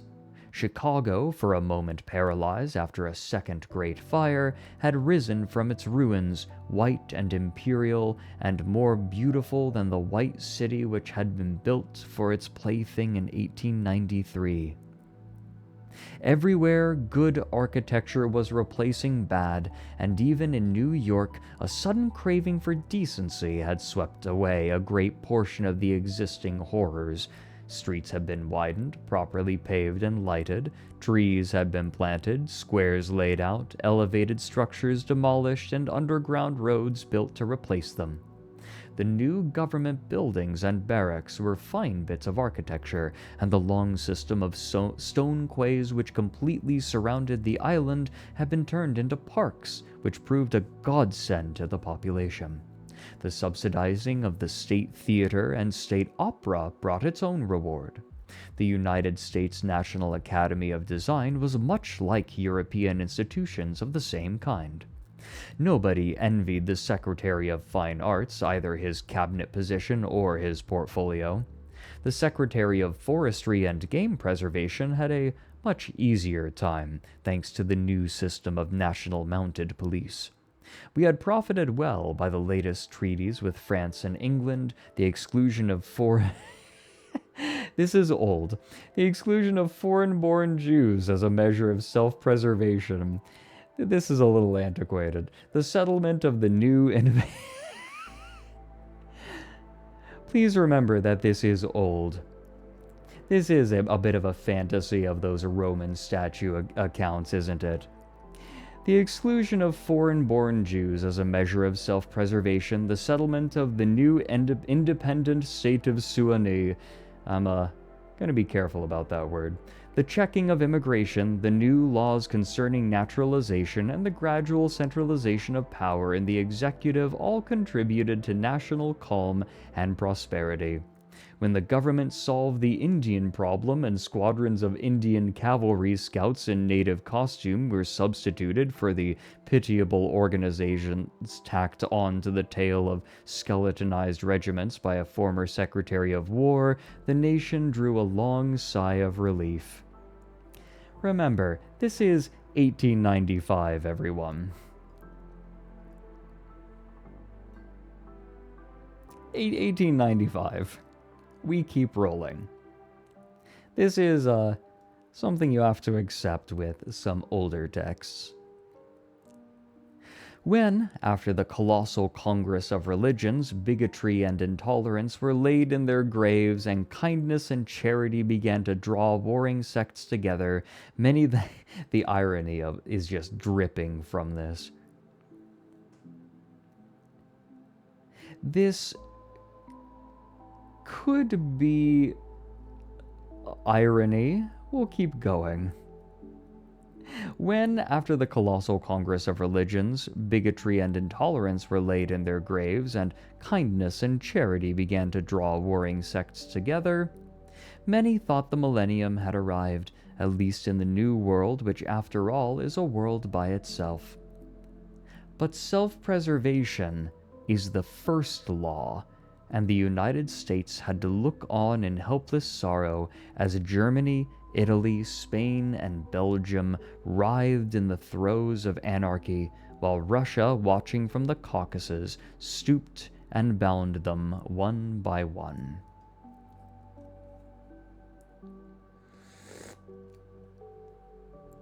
In the city of New York, the summer of 1899 was signalized by the dismantling of the elevated railroads. The summer of 1900 will live in the memories of New York people for many a cycle. The Dodge statue was removed in that year. In the following winter began that agitation for the repeal of the laws prohibiting suicide, which bore its final fruit in the month of April 1920, when the first government lethal chamber was opened on Washington Square. I had walked down that day from Dr. Archer's house on Madison Avenue, where I had been as a mere formality. Ever since that fall from my horse 4 years before, I had been troubled at times with pains in the back of my head and neck, but now for months they had been absent, and the doctor sent me away that day, saying there was nothing more to be cured in me. It was hardly worth his fee to be told that. I knew it myself. Still, I did not grudge him the money. What I minded was the mistake which he made at first. When they picked me up from the pavement where I lay unconscious, and somebody had mercifully sent a bullet through my horse's head, I was carried to Dr. Archer, and he, pronouncing my brain affected, placed me in his private asylum, where I was obliged to endure treatment for insanity. At last he decided that I was well, and I, knowing that my mind had always been as sound as his, if not sounder, paid my tuition, as he jokingly called it, and left. I told him, smiling, that I would get even with him for his mistake, and he laughed heartily and asked me to call once in a while. I did so, hoping for a chance to even up accounts, but he gave me none, and I told him I would wait. So,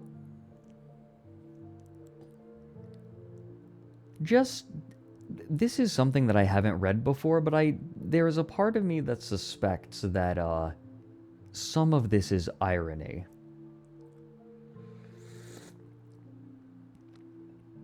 Right? We get rid, like we separate everyone, and now we get rid of bigotry. Now no one's bigoted.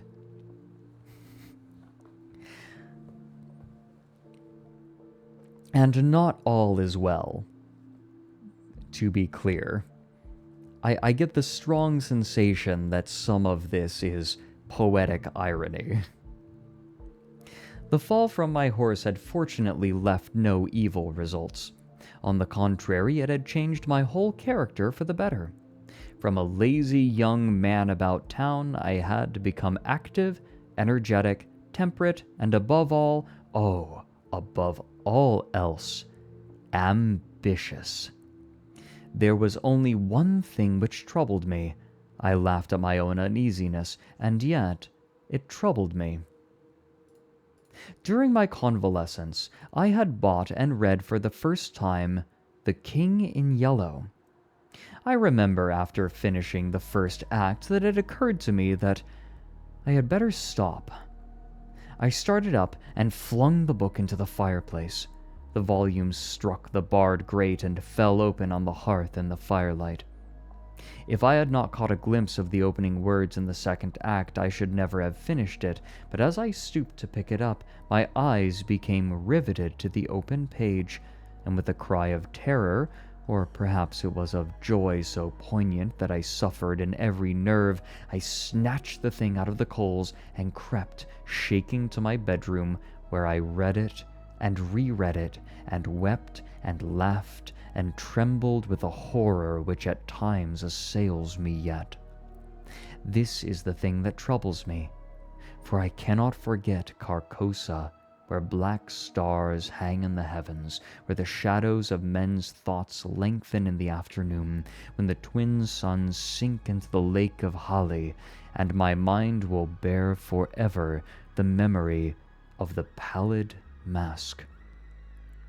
I pray God will curse the writer, as the writer has cursed the world with this beautiful, stupendous creation, terrible in its simplicity, irresistible in its truth.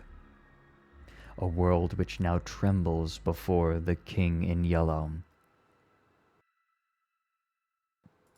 When the French government seized the translated copies which had just arrived in Paris, London, of course, became eager to read it. It is well known how the book spread like an infectious disease from city to city, from continent to continent, barred out here, confiscated there, denounced by press and pulpit, censured even by the most advanced of literary anarchists. No definite principles have been violated in those wicked pages, no doctrine promulgated, no convictions outraged. It could not be judged by any known standard. Yet, although it was acknowledged that the supreme note of art had been struck in The King in Yellow, all felt that human nature could not bear the strain, nor thrive on words in which the essence of purest poison lurked. The very banality and innocence of the first act only allowed the blow to fall afterward with more awful effect.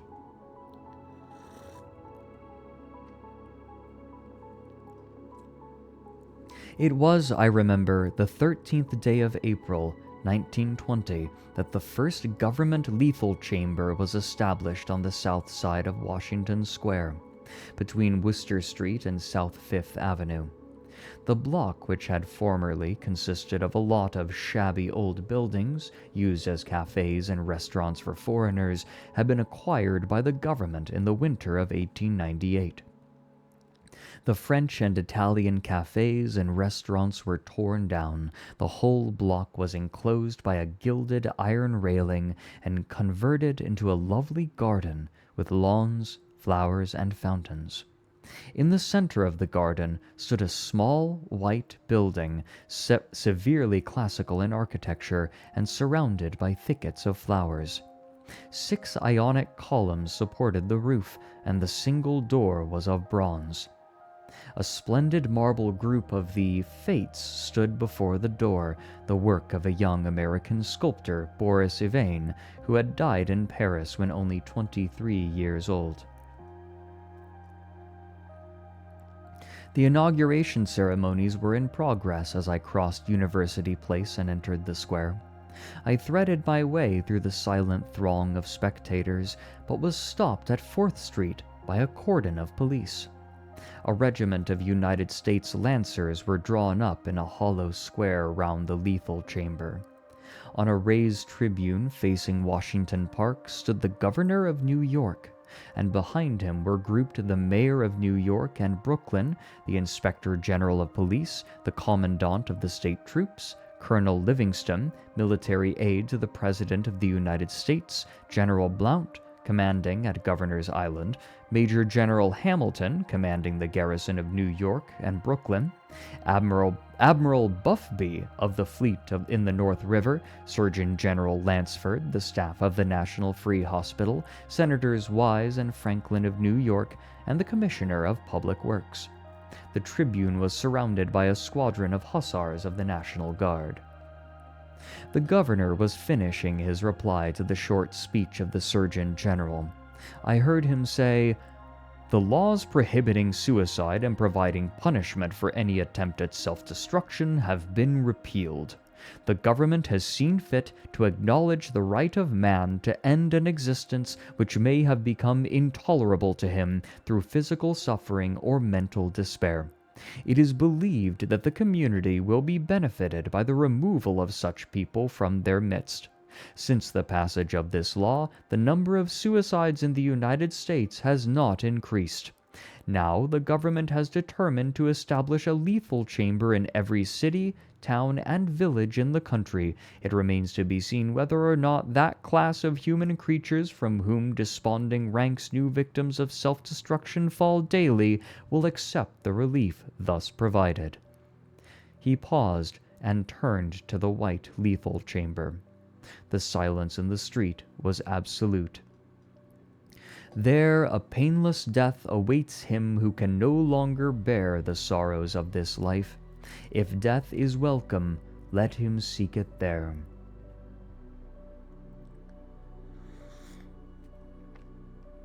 Then quickly turning to the military aide of the president's household, he said, "I declare the lethal chamber open." And again, facing the vast crowd, he cried in a clear voice, "I name this lethal chamber the Low-Tier God Memorial Lethal Chamber." He didn't say that. "Citizens of New York and of the United States of America, through me the government declares the lethal chamber to be open." The solemn hush was broken by a sharp cry of command. The squadron of hussars filed after the governor's carriage, the lancers wheeled and formed along Fifth Avenue to wait for the commandant of the garrison, and the mounted police followed them. I left the crowd to gape and stare at the white marble death chamber, and, crossing South Fifth Avenue, walked along the western side of that thoroughfare to Bleecker Street. There, I turned to the right and stopped before a dingy shop which bore the sign, "Hawberk, Armorer." You should go to the low-tier lethal chamber now. I glanced in at the doorway and saw Hawberk busy in his little shop at the end of the hall. He looked up and, catching sight of me, cried in his deep, hearty voice, "Come in, Mr. Castaigne." Constance, his daughter, rose to meet me as I crossed the threshold and held out her pretty hand, but I saw the blush of disappointment on her cheeks and knew that it was from another Castaigne she had expected, my cousin Louis. I smiled at her confusion and complimented her on the banner she was embroidering from a colored plate. Old Hawberk sat riveting the worn greaves of some ancient suit of armor, and the ting, ting, ting of his little hammer sounded pleasantly in the quaint shop. Presently he dropped his hammer and fussed about for a moment with a tiny wrench. The soft clash of the mail sent a thrill of pleasure through me. I loved to hear the music of steel brushing against steel, the mellow shock of the mallet on thigh pieces, and the jingle of chain armor. That was the only reason I went to see Hawberk. He had never interested me personally, nor did Constance, except for the fact of her being in love with Louis. This did occupy my attention and sometimes even kept me awake at night, but I knew in my heart that all would come right, and that I should arrange their future as I expected to arrange that of my kind doctor, John Archer.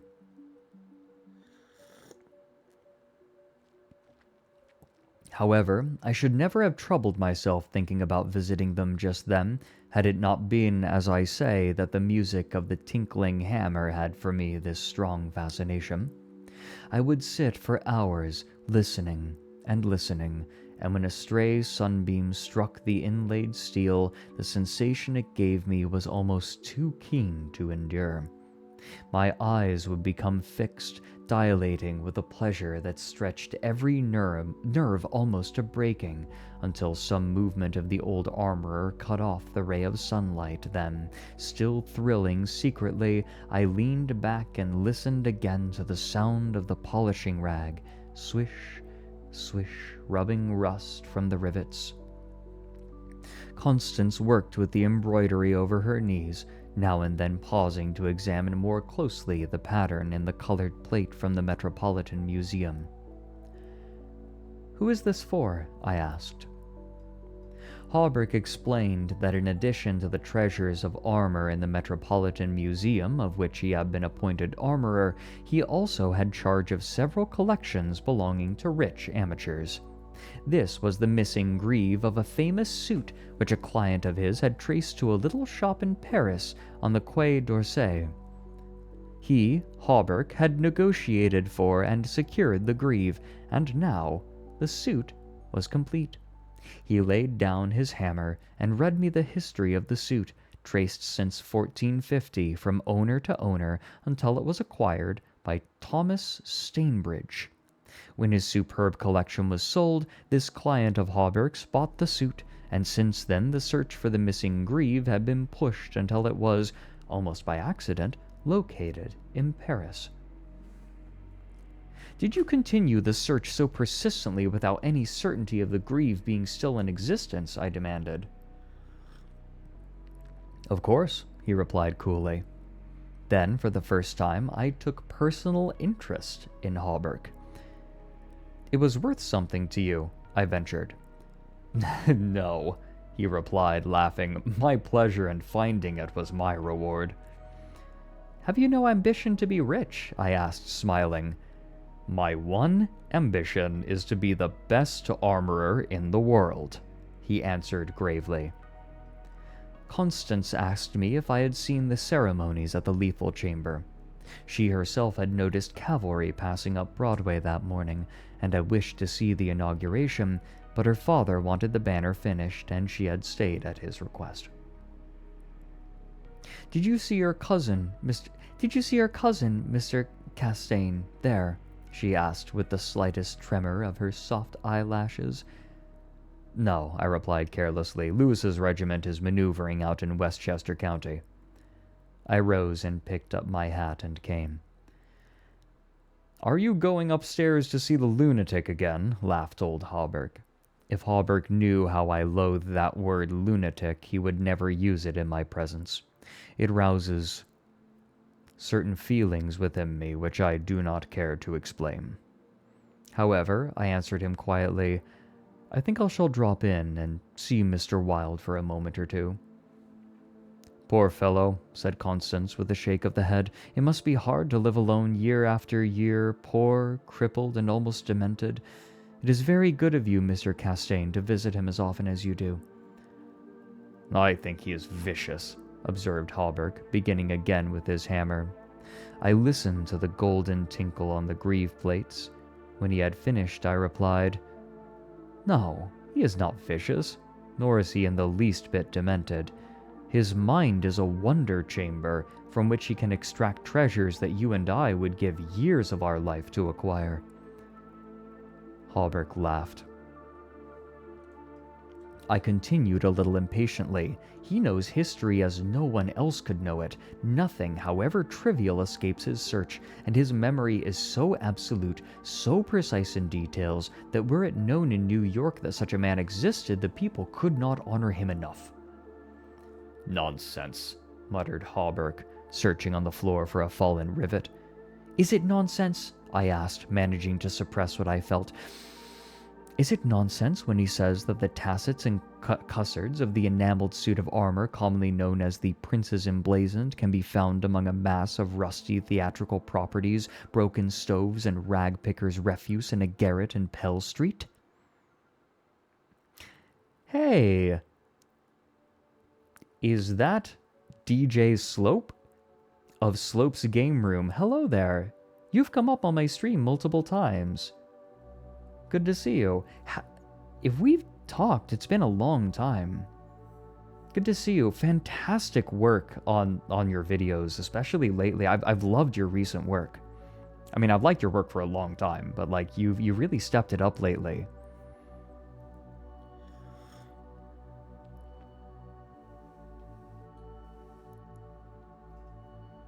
I've had the pleasure of watching your stuff lately, and it's fantastic.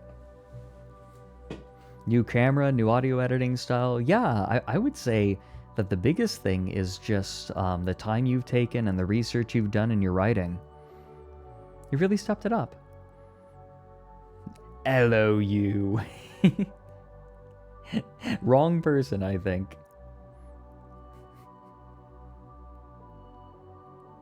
But no, we have... I've been in your videos. Yeah, I have. Yes. We haven't... That's why I took pause. Because we've chatted... We haven't really chatted a ton. It mostly was for voicing. That's why. I've been in a lot of places. So I get shuffled. But we're reading The King in Yellow right now. Feel free to hang out if you so wish.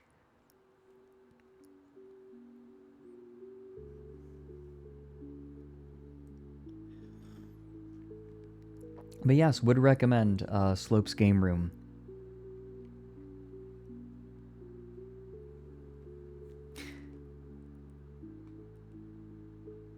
We've actually just gotten to an interesting point where our main character is defending someone who another character believes to be mentally feeble. Is it nonsense when he says that the tassets and cussards of the enameled suit of armor commonly known as the Prince's Emblazoned can be found among a mass of rusty theatrical properties, broken stoves, and rag pickers' refuse in a garret in Pell Street? Hawberk's hammer fell to the ground, but he picked it up and asked with a great deal of calm how I knew that the tassets and left cussard were missing from the Prince's Emblazoned. I did not know until Mr. Wilde mentioned it to me the other day. He said they were in the garret of 998 Pell Street. Nonsense, he cried, but I noticed his hand trembling under his leathern apron. Is this nonsense too? I asked pleasantly. Is it nonsense when Mr. Wilde continually speaks of you as the Marquis of Avonshire and of Miss Constance? I did not finish, for Constance had started to her feet with terror written on every feature. Hawberk looked at me and slowly smoothed his leathern apron. That is impossible, he observed. Mr. Wilde may know a great many things. About armor, for instance, and the Prince's Emblazoned, I interposed, smiling. Yes, he continued slowly, about armor also, maybe. But he is wrong in regard to the Marquis of Avonshire, who, as you know, killed his wife's traducer years ago and went to Australia, where he did not long survive his wife. Mr. Wilde is wrong, murmured Constance. Her lips were blanched, but her voice was sweet and calm. Let us agree, if you please, that in this one circumstance, Mr. Wilde is wrong, I said.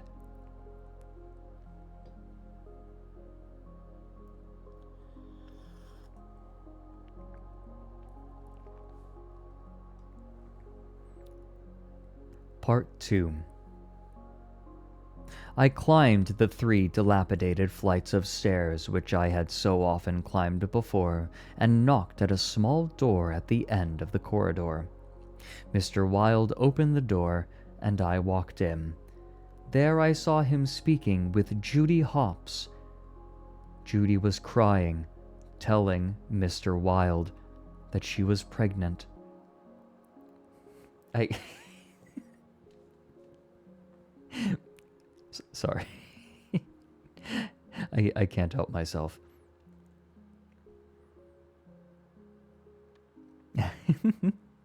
Yeah, I finished that one up just in November. It took a couple of years. I hope you like it. It was a lot of work. New video is coming relatively soon. Just need to finish up the script. It's going to be a battle in Foxhole, if you're familiar with Foxhole at all.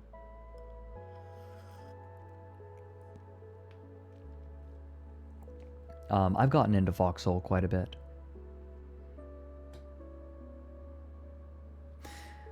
When he had double-locked the door and pushed a heavy chest against it, he came and sat down beside me, peering up into my face with his little light-colored eyes.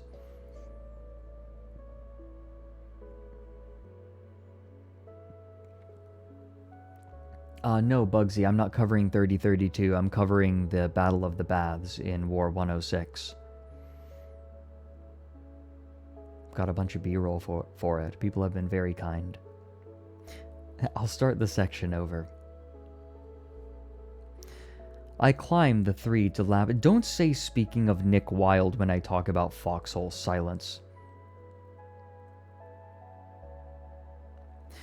I climbed the 3 dilapidated flights of stairs which I had so often climbed before, and knocked at a small door at the end of the corridor.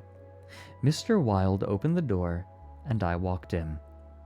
When he had double-locked the door and pushed a heavy chest against it, he came and sat down beside me, peering up into my face with his little light-colored eyes. Half a dozen new scratches covered his nose and cheeks, and the silver wires which supported his artificial ears had become displaced.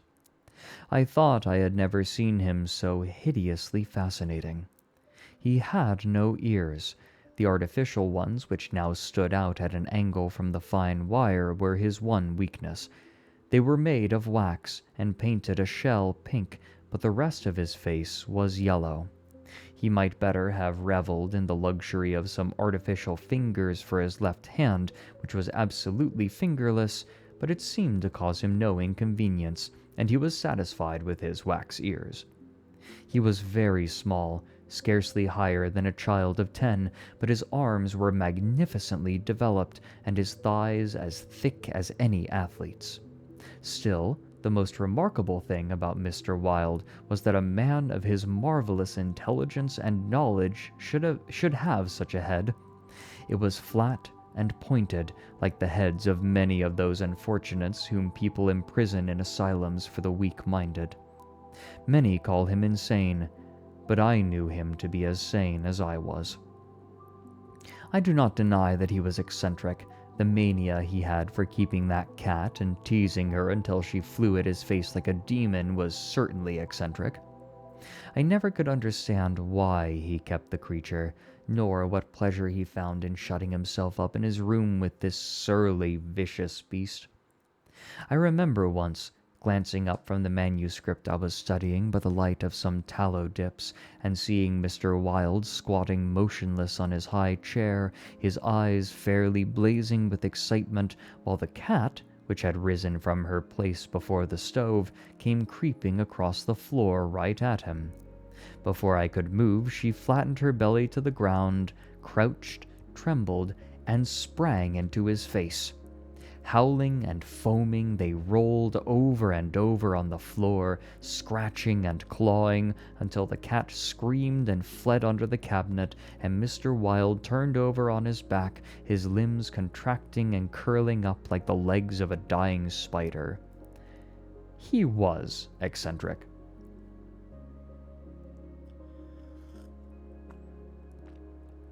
Mr. Wilde had climbed into his high chair and, after studying my face, picked up a dog's-eared ledger and opened it.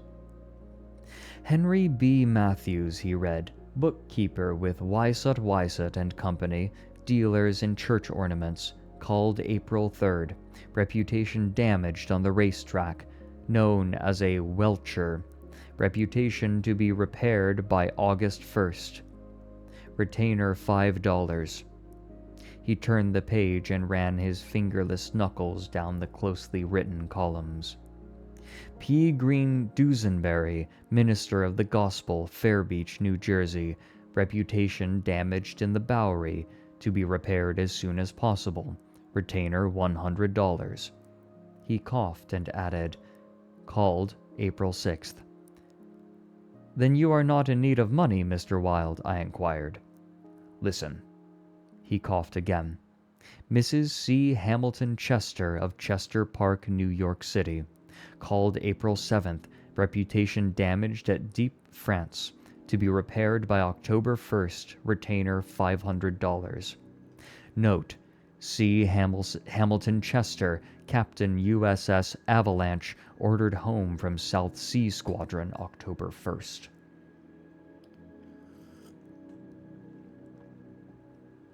Well, I said, the profession of a repairer of reputations is lucrative. His colorless eyes sought mine. I only wanted to demonstrate that I was correct. You said it was impossible to succeed as a repairer of reputations, that even if I did succeed in certain cases, it would cost me more than I would gain by it. Today I have 500 men in my employ, who are poorly paid, but who pursue the work with an enthusiasm which possibly may be born of fear. These men enter every shade and grade of society. Some even are pillars of the most exclusive social temples. Others are the prop and pride of the financial world. Still others hold undisputed sway among the fancy and the talent. I choose them at my leisure from those who reply to my advertisements. It is easy enough. They are all cowards. I could treble the number in 20 days if I wished. So you see, those who have in their keeping the reputations of their fellow citizens, I have in my pay. They may turn on you, I suggested. He rubbed his thumb over his cropped ears and adjusted the wax substitutes. I think not, he murmured thoughtfully. I seldom have to apply the whip, and then only once. Besides, they like their wages. How do you apply the whip? I demanded. His face for a moment was awful to look upon. His eyes dwindled to a pair of green sparks. I invite them to come and have a little chat with me, he said in a soft voice. A knock at the door interrupted him, and his face resumed its amiable expression. Who is it? Who is it? He inquired. Mr. Steylette, was the answer. Come tomorrow, replied Mr. Wilde. Impossible, began the other, but was silenced by a sort of bark from Mr. Wilde. Come tomorrow, he repeated. We heard somebody move away from the door and turn the corner by the stairway. Who is that? I asked.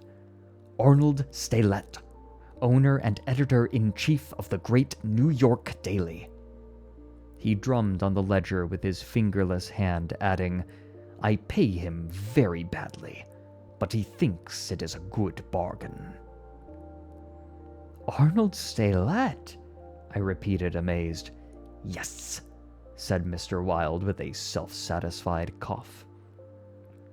The cat, which had entered the room as he spoke, hesitated, looked up at him, and snarled. He climbed down from the chair and, squatting on the floor, took the creature into his arms and caressed her. The cat ceased snarling and presently began a loud purring which seemed to increase in timbre as he stroked her. Where are the notes? I asked. He pointed to the table, and for the 100th time I picked up the bundle of manuscript entitled The Imperial Dynasty of America.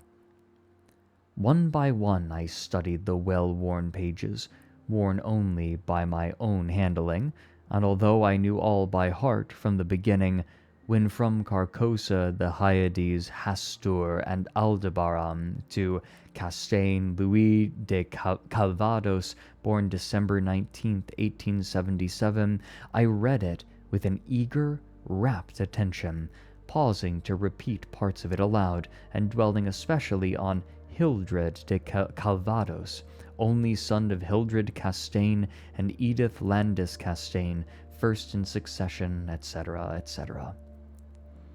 When I finished, Mr. Wilde nodded and coughed. "Speaking of your legitimate ambition," he said, "how do Constance and Louis get along?" Hey! Hey, Chris, how are you doing? I will not say it. I promise.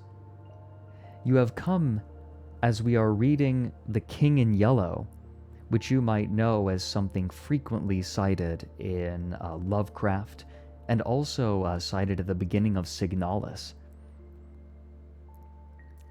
How are you doing today, Chester? Mr. Chris. Vamer Chris.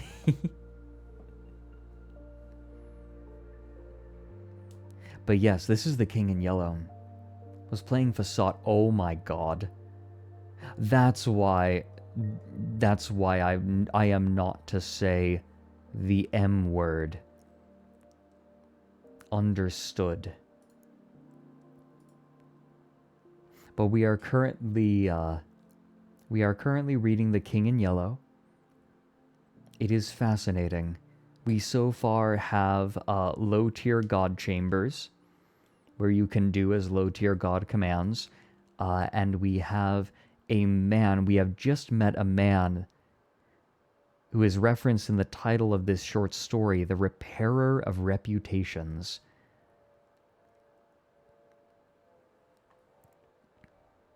When I finished, Mr. Wilde nodded and coughed. "Speaking of your legitimate ambition," he said, "how do Constance and Louis get along?"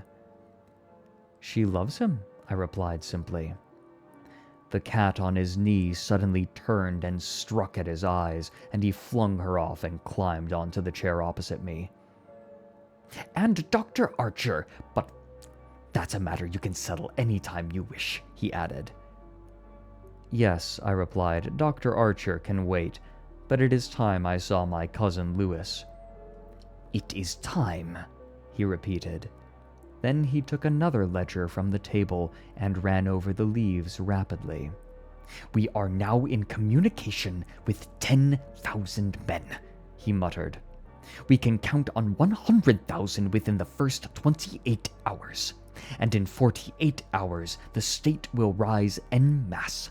The country follows the state, and the portion that will not, I mean California and the Northwest, might better never have been inhabited. I shall not send them the yellow sign."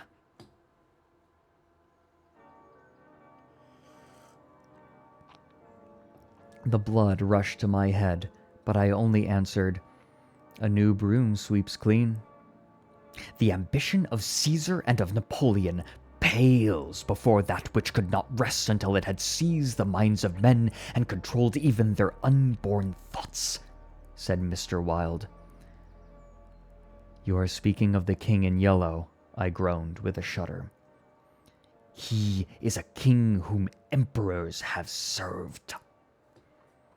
"I am content to serve him," I replied.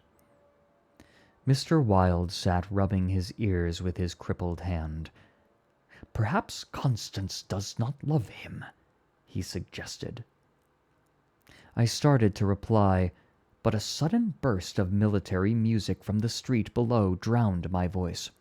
The 20th Dragoon Regiment, formerly in garrison at Mount St. Vincent, was returning from the maneuvers in Westchester County to its new barracks on East Washington Square. It was my cousin's regiment. They were a fine lot of fellows in their pale blue, tight-fitting jackets, jaunty busbies, and white riding breeches with the double yellow stripe into which their limbs seemed molded. Every other squadron was armed with lances, from the metal points of which fluttered yellow and white pennons. The band passed, playing in regimental march. Then came the colonel and staff, the horses crowding and trampling, while their heads bobbed in unison and the pennons fluttered from their lance points. The troopers who rode with the beautiful English seat looked brown as berries from their bloodless campaign among the farms of Westchester, and the music of their sabers against the stirrups and the jingle of spurs and carbines was delightful to me. I saw Lewis riding with his squadron. He was as handsome an officer as I have ever seen. Mr. Wilde, who had mounted a chair by the window, saw him too, but said nothing. Lewis turned and looked straight at Hawberk's shop as he passed, and I could see the flush on his brown cheeks. I think Constance must have been at the window. When the last troopers had clattered by and the last pennons vanished into South Fifth Avenue, Mr. Wilde clambered out of his chair and dragged the chest away from the door. "Yes," he said, "it is time that you saw your cousin Lewis." He unlocked the door, and I picked up my hat and stick and stepped into the corridor. The stairs were dark. Groping about, I set my foot on something soft which snarled and spit, and I aimed a murderous blow at the cat, but my cane shivered to splinters against the balustrade, and the beast scurried back into Mr. Wilde's room.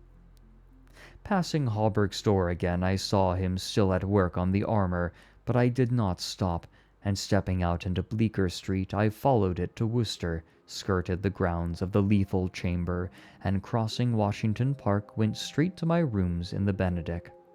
Here I lunched comfortably, read the Herald and the Meteor, and finally went to the steel safe in my bedroom and set the time combination. The 3 3/4 minutes which it is necessary to wait while the time lock is opening are to me golden moments. From the instant I set the combination to the moment when I grasp the knobs and swing back the solid steel doors, I live in an ecstasy of expectation. Those moments must be like moments passed in paradise. I know who I am to find at the end of the time limit.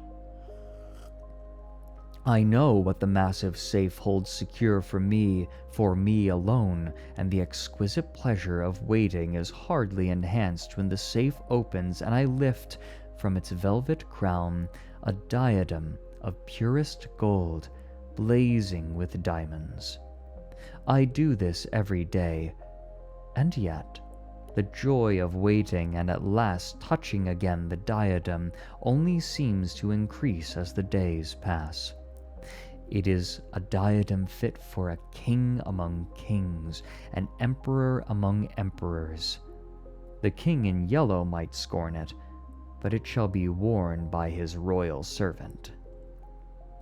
I held it in my arms until the alarm in the safe rang harshly, and then tenderly, proudly, I replaced it and shut the steel doors. I walked slowly back into my study, which faces Washington Square, and leaned on the window-sill. The afternoon sun poured into my windows, and a gentle breeze stirred the branches of the elms and maples in the park, now covered with buds and tender foliage. A flock of pigeons circled about the tower of the memorial church, sometimes alighting on the purple-tiled roof, sometimes wheeling downward to the Lotto's fountain in front of the marble arch. The gardeners were busy with the flower beds around the fountain, and the freshly turned earth smelled sweet and spicy. A lawn-mower drawn by a fat white horse clinked across the green sward, and watering carts poured showers of spray over the asphalt drives. Around the statue of Peter Stuyvesant, which in 1897 had replaced the monstrosity supposed to represent Garibaldi, children played in the spring sunshine, and nurse girls wheeled elaborate baby carriages with a reckless disregard for the pasty-faced occupants, which could probably be explained by the presence of half a dozen trim dragoon troopers languidly lolling on the benches. Through the trees, the Washington Memorial Arch glistened like silver in the sunshine, and beyond, on the eastern extremity of the square, the gray stone barracks of the dragoons and the white granite artillery stables were alive with color and motion. I looked at the lethal chamber on the corner of the square opposite. A few curious people still lingered about the gilded iron railing, but inside the grounds the paths were deserted. I watched the fountains ripple and sparkle. The sparrows had already found this new bathing nook, and the basins were covered with the dusty feathered little things. 2 or 3 white peacocks picked their way across the lawns, and a drab-colored pigeon sat so motionless on the arm of one of the Fates that it seemed to be a part of the sculptured stone. As I was turning carelessly away, a slight commotion in the group of curious loiterers around the gates attracted my attention. A young man had entered and was advancing with nervous strides along the gravel path which leads to the bronze doors of the lethal chamber. He paused a moment before the Fates, and as he raised his head to those 3 mysterious faces, the pigeon rose from its sculptured perch, circled about for a moment, and wheeled to the east. The young man pressed his hand to his face, and then, with an undefinable gesture, sprang up the marble steps. The bronze doors closed behind him, and half an hour later the loiterers slouched away, and the frightened pigeon returned to its perch in the arms of fate. I put on my hat and went out into the park for a little walk before dinner.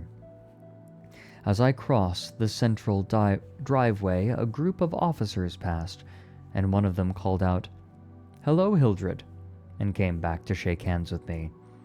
It was my cousin Lewis, who stood smiling and tapping his spurred heels with his riding whip. "Just back from Westchester," he said. "Been doing the bucolic.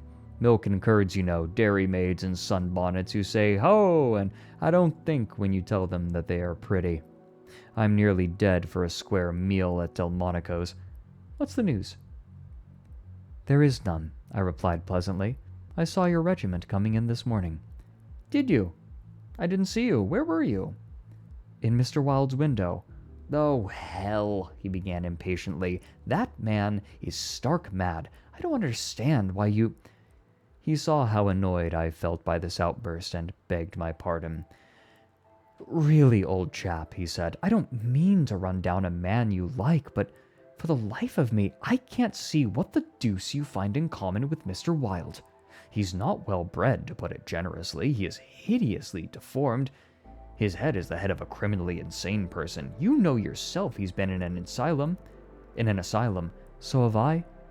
I interrupted calmly. Lewis looked startled and confused for a moment, but recovered and slapped me heartily on the shoulder. "You were completely cured," he began, but I stopped him again. "I suppose you mean that I was simply acknowledged never to have been insane." "Of course, that's what I meant," he laughed.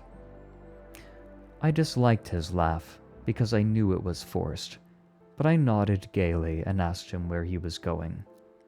Lewis looked after his brother officers, who had now almost reached Broadway. We had intended to sample a Brunswick cocktail, but to tell you the truth, I was anxious for an excuse to go and see Hawberk instead. "Come along, I'll make you my excuse." We found old Hawberk, neatly attired in a fresh spring suit, standing at the door of his shop and sniffing the air. "I had just decided to take Constance for a little stroll before dinner," he replied to the impetuous volley of questions from Lewis. "We thought of walking on the park terrace along the North River." At that moment Constance appeared, and grew pale and rosy by turns as Lewis bent over her small gloved fingers.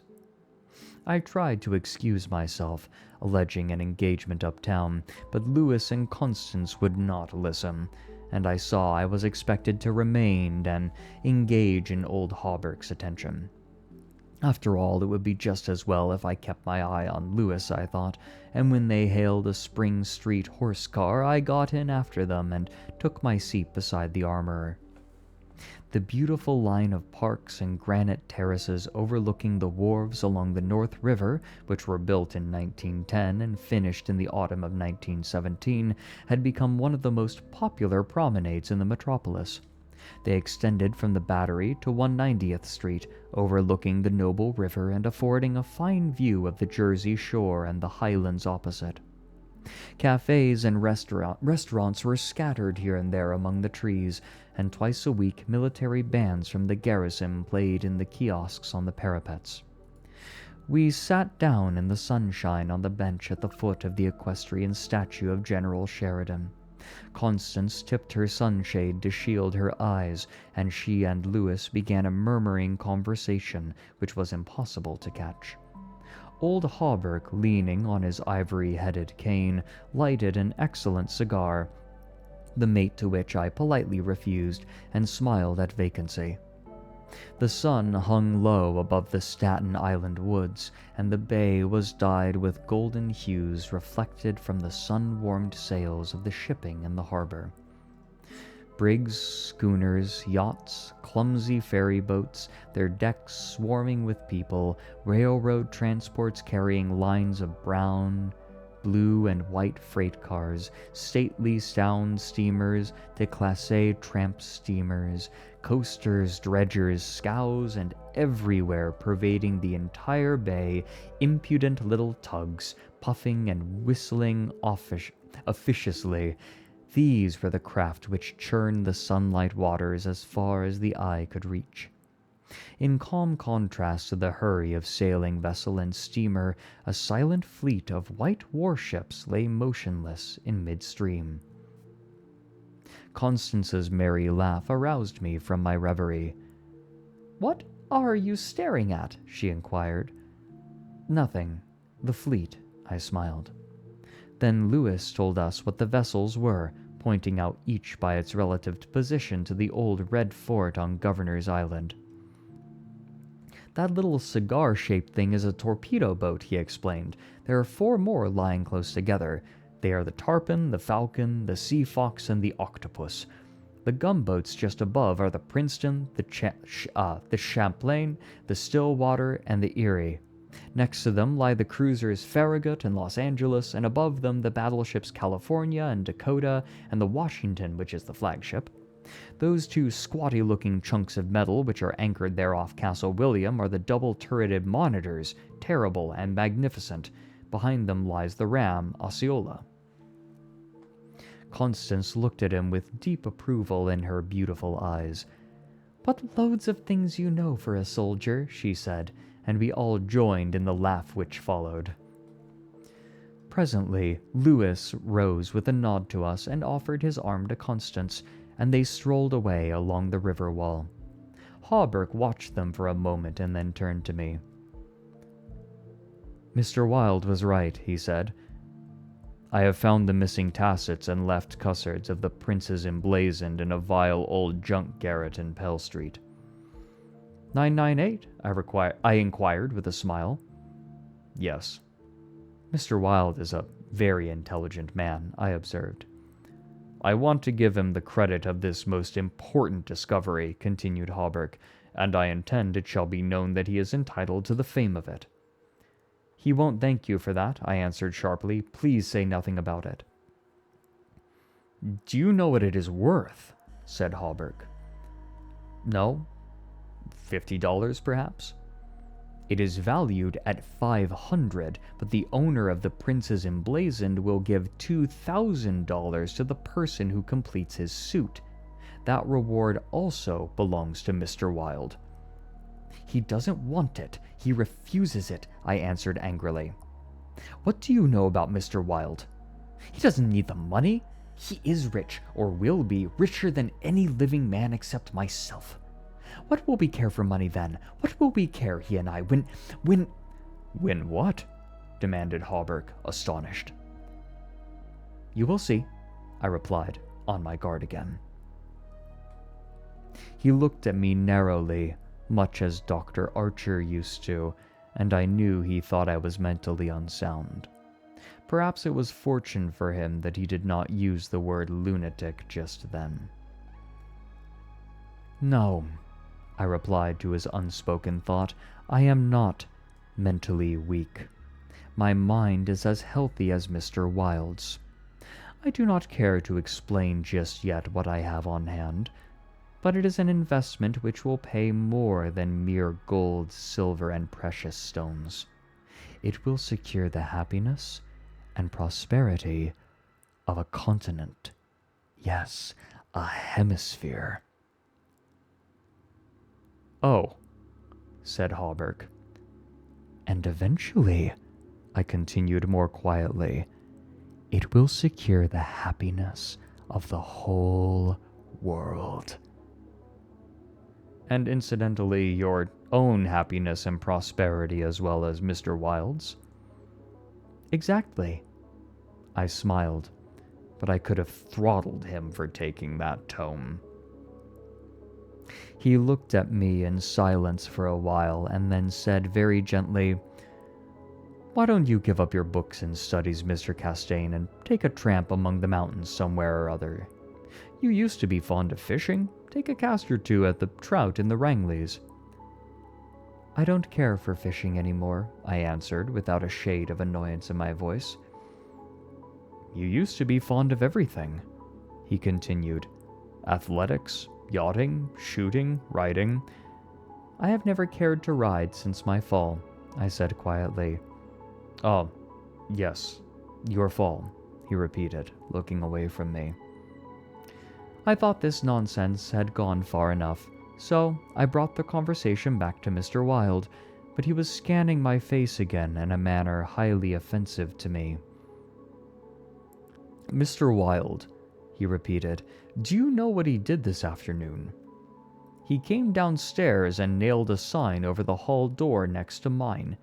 It read, Mr. Wilde, Repairer of Reputations, Third Bell.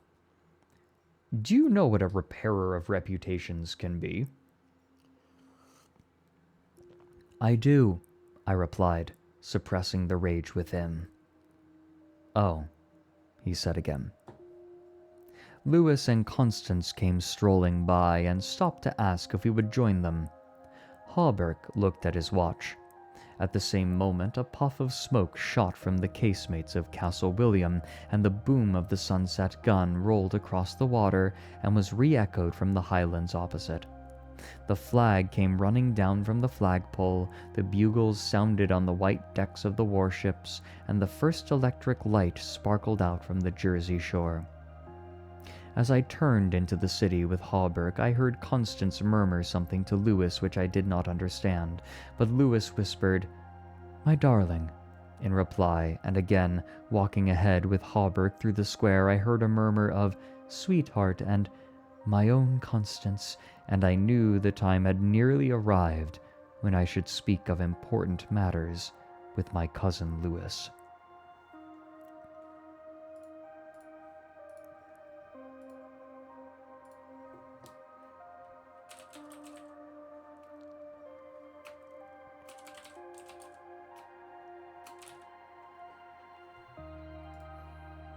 We have one more section.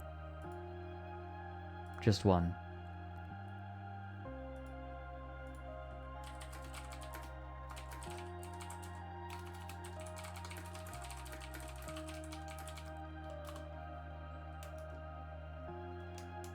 I don't like fishing. I find it boring and pedantic. One thing that I quite like about... I'm just going to take a moment before we continue. Just a moment.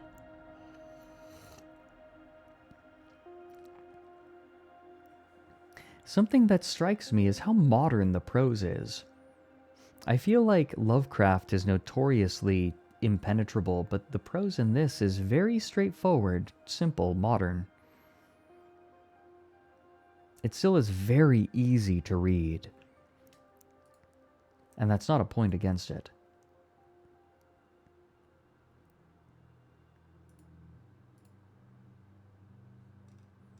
But I'm quite liking this. I feel like this would be improved with interjections from Mike about how shit real New York is.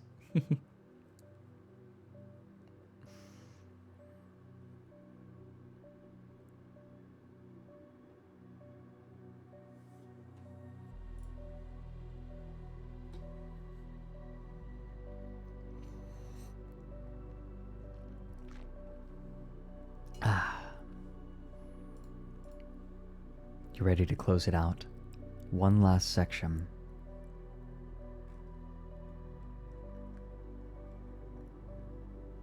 Also, by the way, Funky Monkey, thank you. Next Warrens with Mike is recorded. I couldn't listen to it yesterday. My time got filled up. But I will be listening to it today, and if all is well, I'll send it live tomorrow.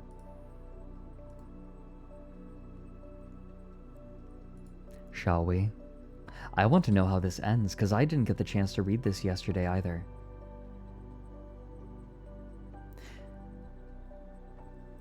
One morning, early in May, I stood before the steel safe in my bedroom, trying on the golden jeweled crown.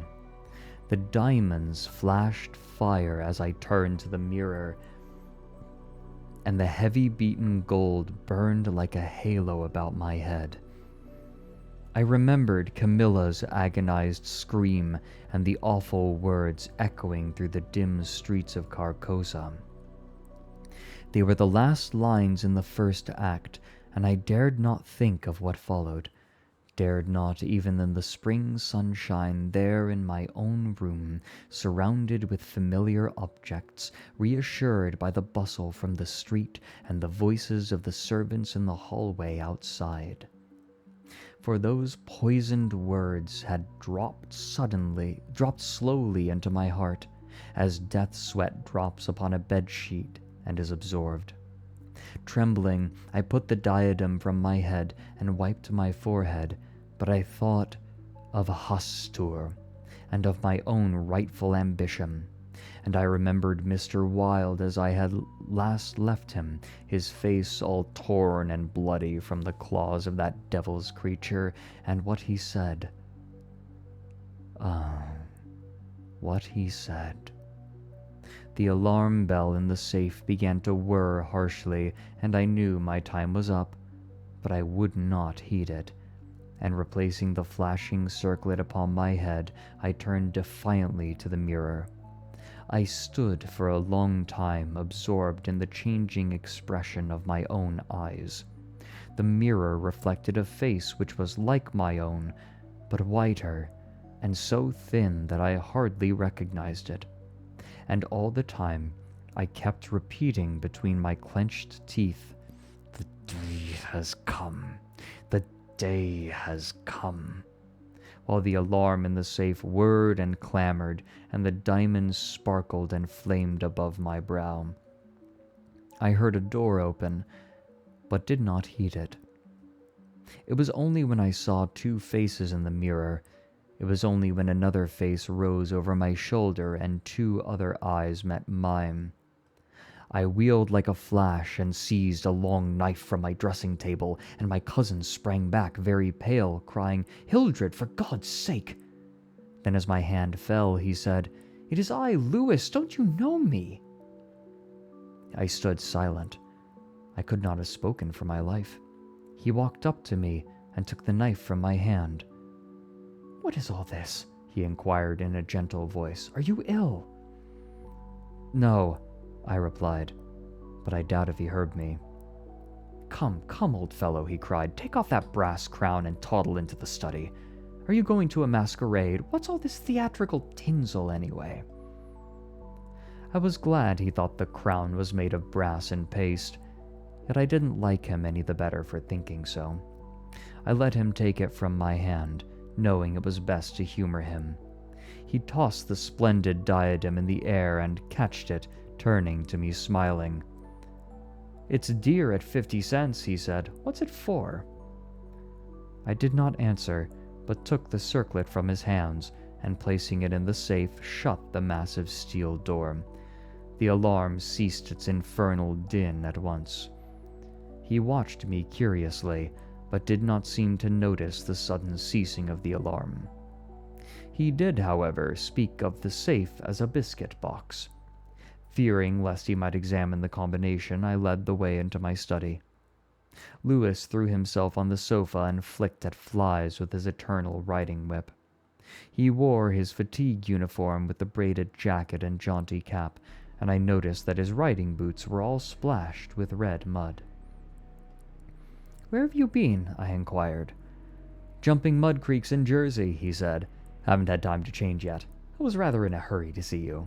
Haven't you got a glass of something? I'm dead tired. Been in the saddle 24 hours. I gave him some brandy from my medicinal store, which he drank with a grimace. "Damned bad stuff," he observed. "I'll give you an address where they sell brandy that is brandy." "It's good enough for my needs," I said indifferently. "I use it to rub my chest with." He stared and flicked at another fly. "See here, old fellow," he began. "I've got something to suggest to you. It's 4 years now that you've shut yourself up here like an owl, never going anywhere, never taking any healthy exercise, never doing a damn thing but poring over those books up there on the mantelpiece." He glanced along the row of shelves. "Napoleon, Napoleon, Napoleon," he read. "For heaven's sake, have you nothing but Napoleons there?" "I wish they were bound in gold," I said. "But wait, yes, there is another book. The King in Yellow." I looked him steadily in the eye. "Have you never read it?" I asked. "I? No, thank God. I don't want to be driven crazy." I feel called out. "Fuck this book. I don't like it anymore. This is bad. We're ending stream by now." I saw he regretted his speech as soon as he had uttered it. There is only one word which I loathe more than I do lunatic, and that word is crazy. But I controlled myself and asked him why he thought The King in Yellow dangerous. "Oh, I don't know," he said hastily. "I only remember the excitement it created and the denunciations from pulpit and press. I believe the author shot himself after bringing forth this monstrosity, didn't he?" "I understand he is still alive," I answered. "That's probably true," he muttered. "Bullets couldn't kill a fiend like that." "It is a book of great truths," I said. "Yes," he replied, "of truths which send men frantic and blast their lives. I don't care if the thing is, as they say, the very supreme essence of art. It's a crime to have written it, and I, for one, shall never open its pages." "Is that what you have come to tell me?" I asked. "No," he said. "I came to tell you that I am going to be married." I believe for a moment my heart ceased to beat, but I kept my eyes on his face. "Yes," he continued, smiling happily, "married to the sweetest girl on earth." "Constance Hawberk," I said mechanically. "How did you know?" he cried, astonished. "I didn't know it myself until that evening last April when we strolled down to the embankment before dinner." "When is it to be?" I asked. "It was to have been next September, but an hour ago a dispatch came ordering our regiment to the Presidio, San Francisco. We leave at noon tomorrow."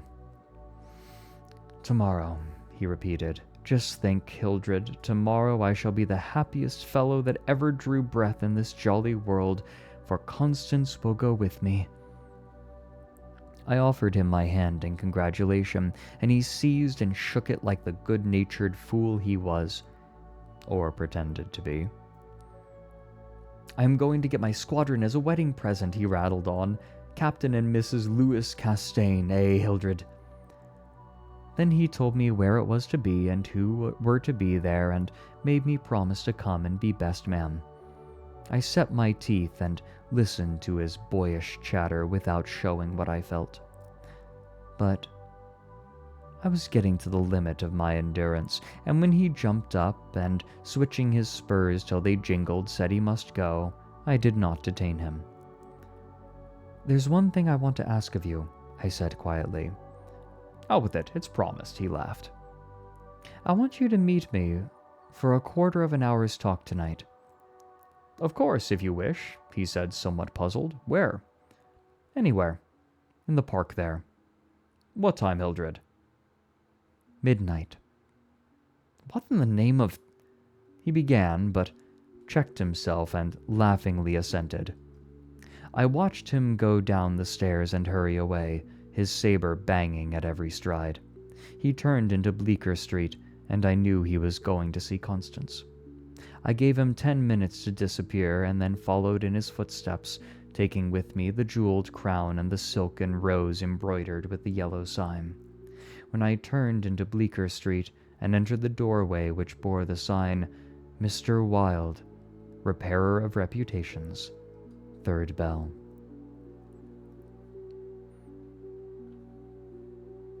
There we go. I saw old Hawberk moving about in his shop, and imagined I heard Constance's voice in the parlor, but I avoided them both and hurried up the trembling stairways to Mr. Wilde's apartment. I knocked and entered without ceremony.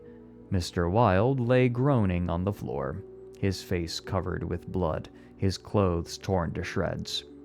Drops of blood were scattered about over the carpet, which had also been ripped and frayed in the evidently recent struggle.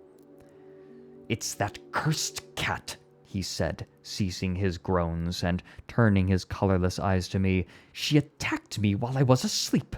I believe she will kill me yet." This was too much, so I went into the kitchen and, seizing a hatchet from the pantry, started to find the infernal beast and settle her then and there. My search was fruitless, and after a while I gave it up and came back to find Mr. Wilde squatting on his high chair by the table. He had washed his face and changed his clothes. The great furrows which the cat's claws had plowed up in his face he had filled with collodion, and a rag hid the wound in his throat. I told him I should kill the cat when I came across her, but he only shook his head and turned to the open ledger before him. He read name after name of the people who had come to him in regard to their reputation, and the sums he had amassed were startling.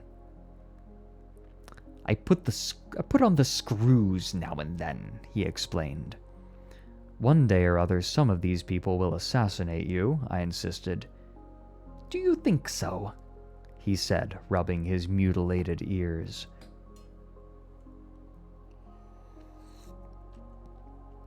It was useless to argue with him, so I took down the manuscript entitled Imperial Dynasty of America for the last time I should ever take it down in Mr. Wilde's study. I read it through, thrilling and trembling with pleasure. When I had finished, Mr. Wilde took the manuscript and, turning to the dark passage which leads from his study to his bedchamber, called out in a loud voice, "Vance!" Then, for the first time, I noticed a man crouching there in the shadow. How I had overlooked him during my search for the cat I cannot imagine. "Vance, come in!" cried Mr. Wilde. The figure rose and crept towards us, and I shall never forget the face that he raised to mine as the light from the window illuminated it. "Vance, this is Mr. Castaigne," said Mr. Wilde. Before he had finished speaking, the man threw himself on the ground before the table, crying and gasping, "Oh God, oh my God, help me, forgive me, oh Mr. Castaigne, keep that man away, you cannot mean it, you are different, save me, I am broken down, I was in a madhouse, and now, when all was coming right, when I had forgotten the king in yellow, but I shall go mad again, I shall go mad." His voice died into a choking rattle, for Mr. Wilde had leapt on him and his right hand encircled the man's throat. When Vance fell in a heap on the floor, Mr. Wilde clambered nimbly into his chair again, and rubbing his mangled ears with the stump of his hand, turned to me and asked me for the ledger. I reached it down from the shelf, and he opened it. After a moment's searching among the beautifully written pages, he coughed complacently and pointed to the name Vance. Vance, he read aloud. Osgood Oswald Vance. At the sound of his name, the man on the floor raised his head and turned a convulsed face to Mr. Wilde. His eyes were injected with blood, his lips tumefied.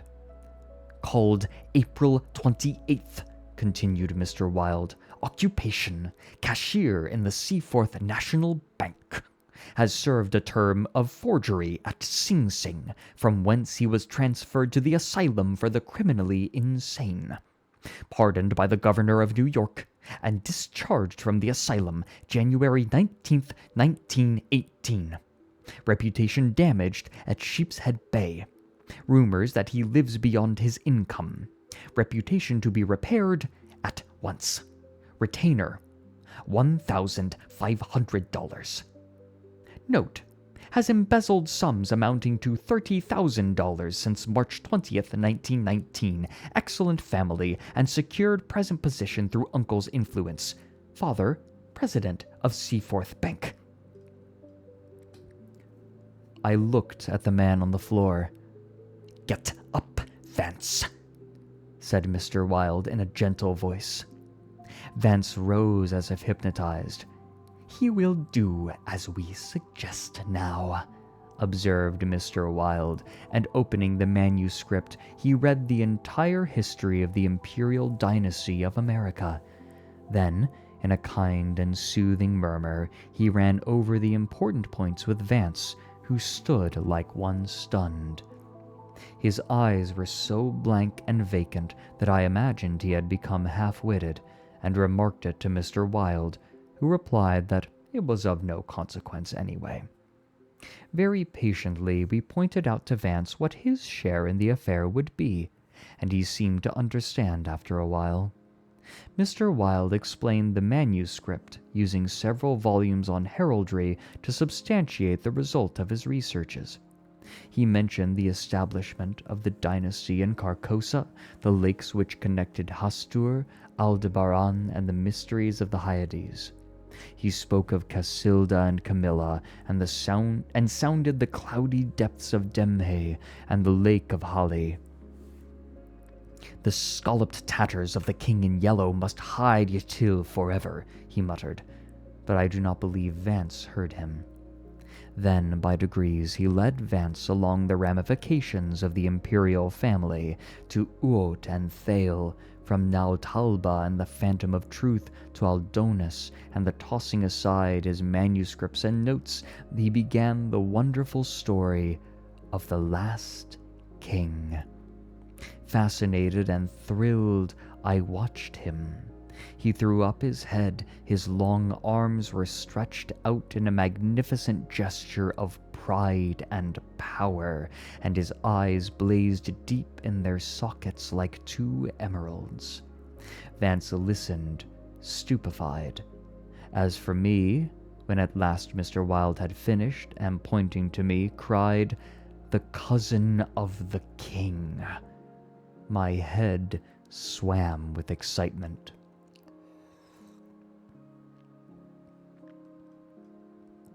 Controlling myself with a superhuman effort, I explained to Vance why I alone was worthy of the crown, and why my cousin must be exiled or die.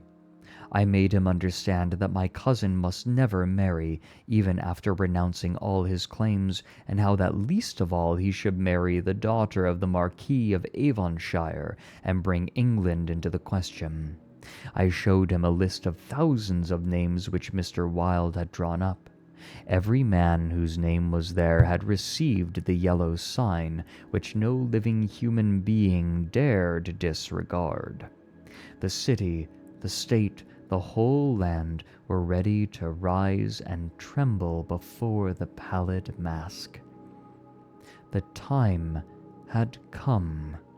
The people should know the son of Hastur, and the whole world bow to the black stars which hang in the sky over Carcosa. Vance leaned on the table, his head buried in his hands.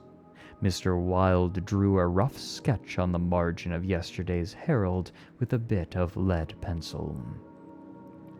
It was a plan of Hawberk's rooms. Then he wrote out the order and affixed the seal, and shaking like a palsied man, I signed my first writ of execution with my name, Hildred Rex. Mr. Wilde clambered to the floor and, unlocking the cabinet, took a long square box from the first shelf. This he brought to the table and opened. A new knife lay in the tissue paper inside, and I picked it up and handed it to Vance, along with the order and the plan of Hawberk's apartment. Then Mr. Wilde told Vance he could go, and he went, shambling like an outcast of the slums. I sat for a while, watching the daylight fade behind the square tower of the Judson Memorial Church, and finally, gathering up the manuscript and notes, took my hat and started for the door. Mr. Wilde watched me in silence. When I had stepped into the hall, I looked back. Mr. Wilde's small eyes were still fixed on me. Behind him, the shadows gathered in the fading light.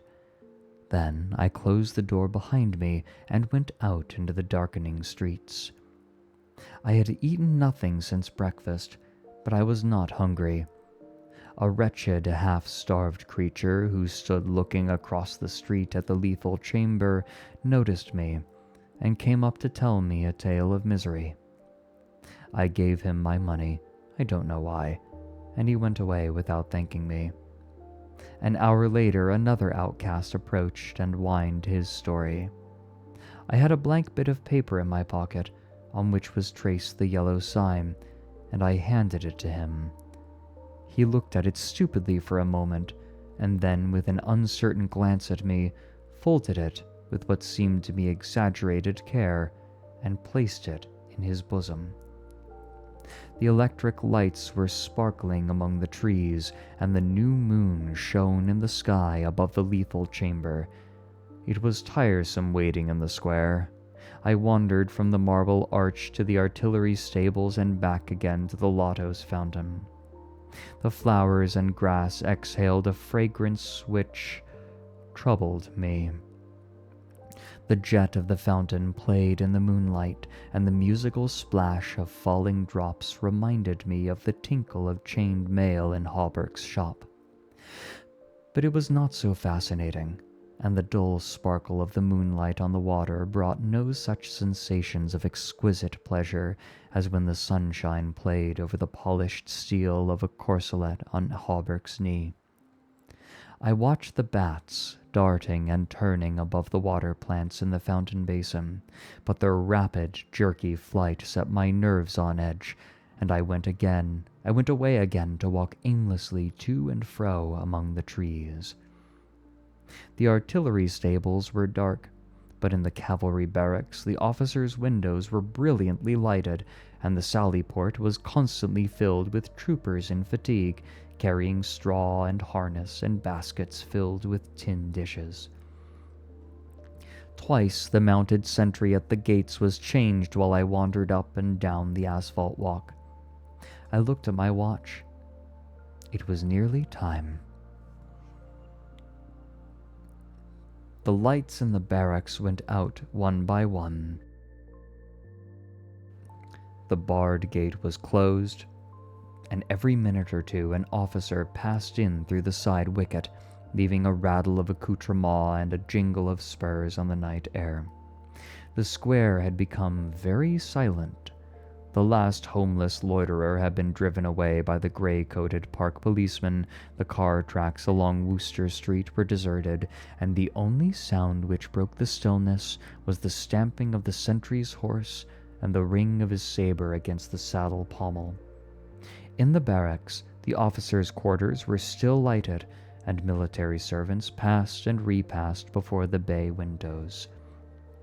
12 o'clock sounded from the new spire of St. Francis Xavier, and at the last stroke of the sad-toned bell, A figure passed through the wicket beside the portcullis, returned the salute of the sentry, and crossing the street, entered the square and advanced toward the Benedict apartment house.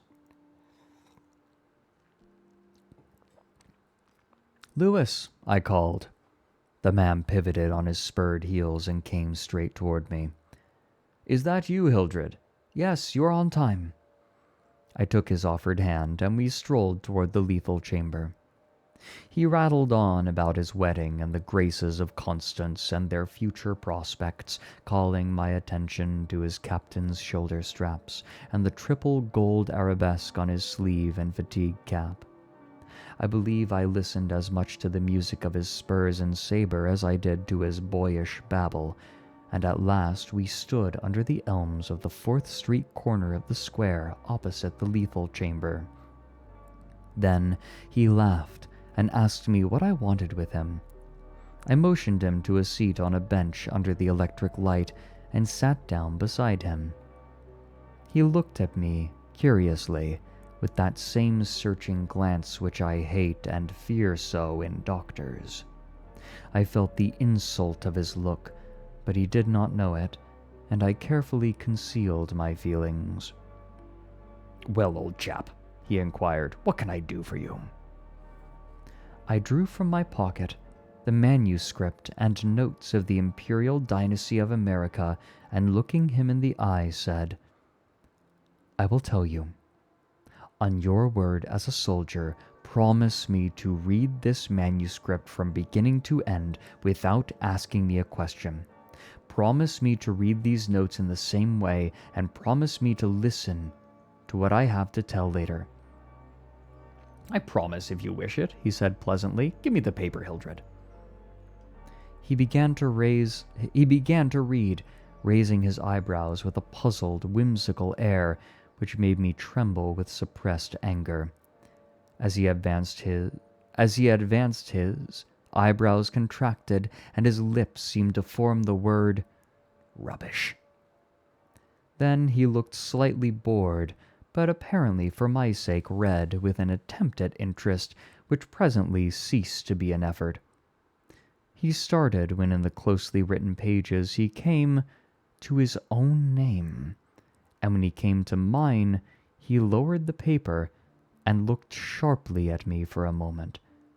But he kept his word, and resumed his reading, and I let the half-formed question die on his lips unanswered. When he came to the end and read the signature of Mr. Wilde, he folded the paper carefully and returned it to me. I handed him the notes, and he settled back, pushing his fatigue cap up to his forehead with a boyish gesture which I remembered so well in school. I watched his face as he read, and when he finished, I took the notes with the manuscript and placed them in my pocket. Then I unfolded a scroll marked with the yellow sign. He saw the sign, but he did not seem to recognize it, and I called his attention to it somewhat sharply. "Well," he said, "I see it. What is it?" "It is the yellow sign," I said angrily.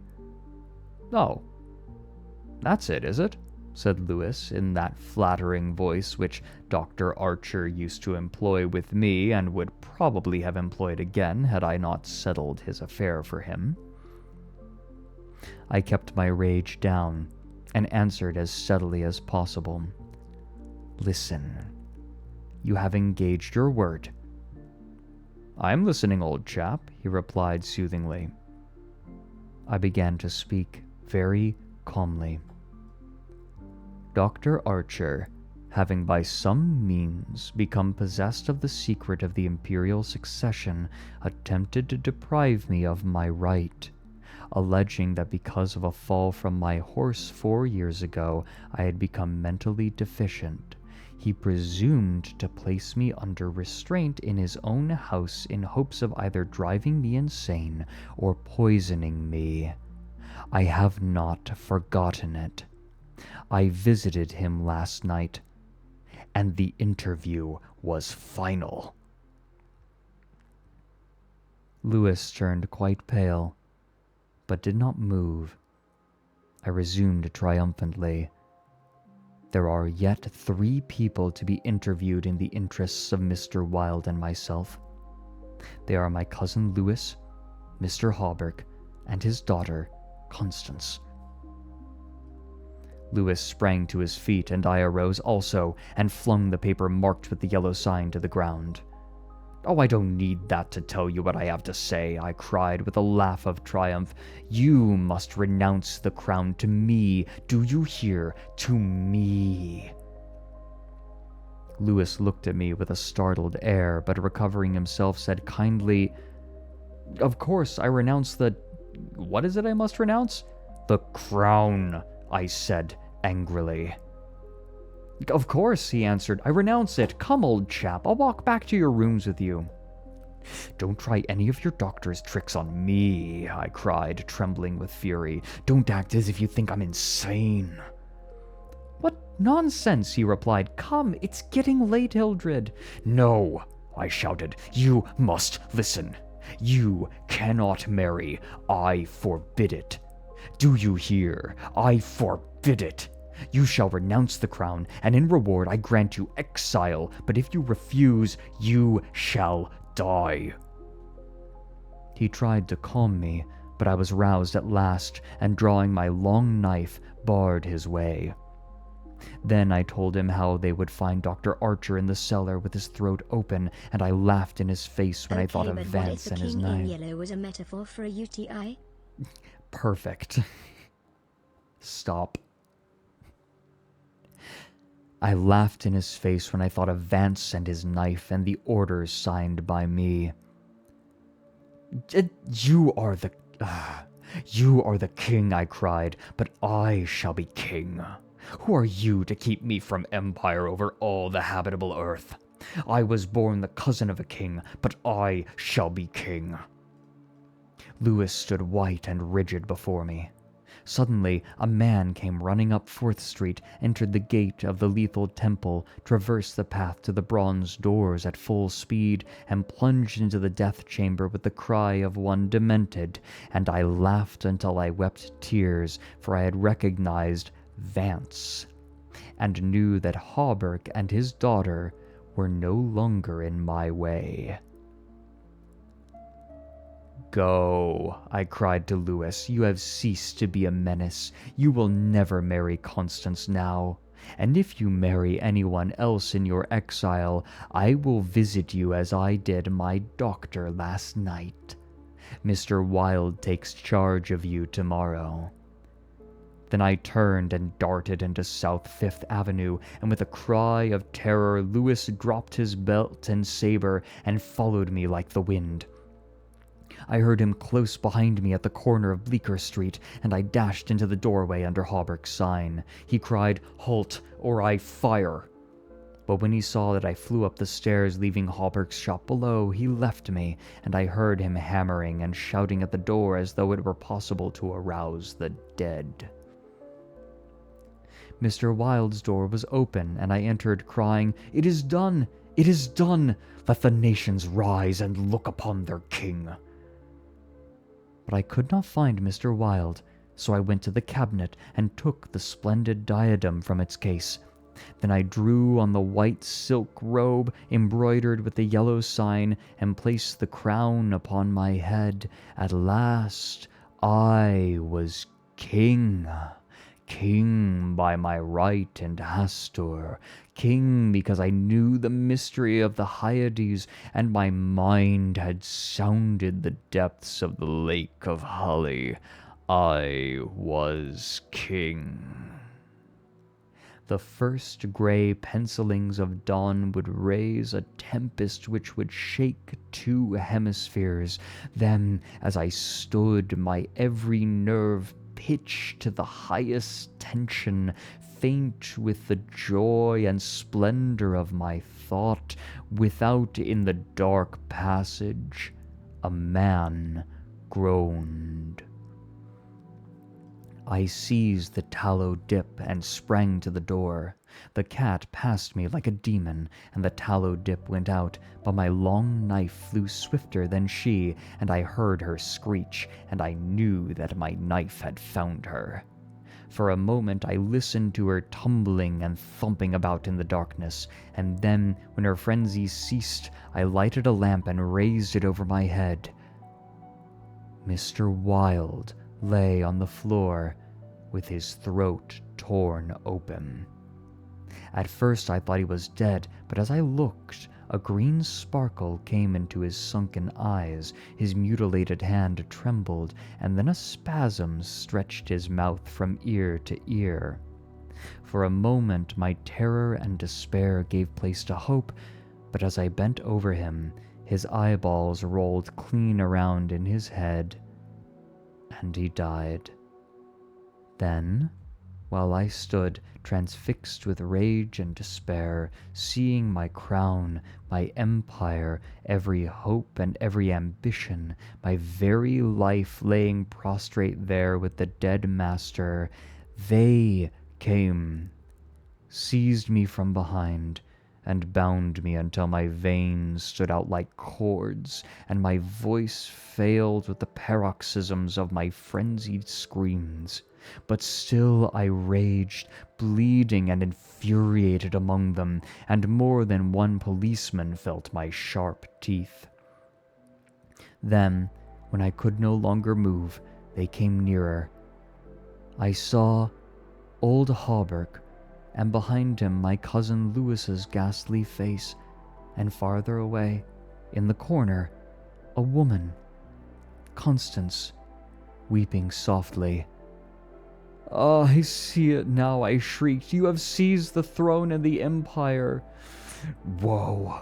Woe to you who are crowned with the crown of the King in Yellow." Editor's note: Mr. Castaigne died yesterday in the asylum for criminal insane.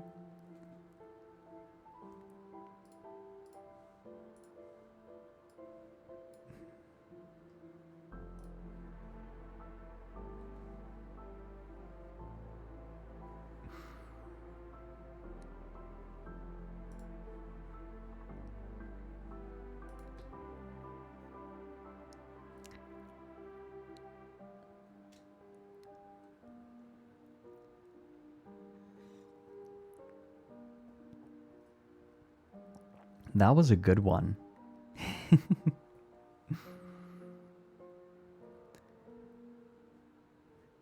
I think...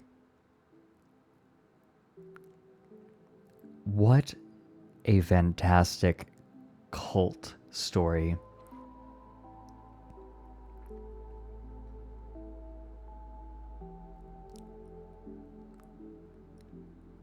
It ramped up towards the end. I felt like it was building to it very specifically.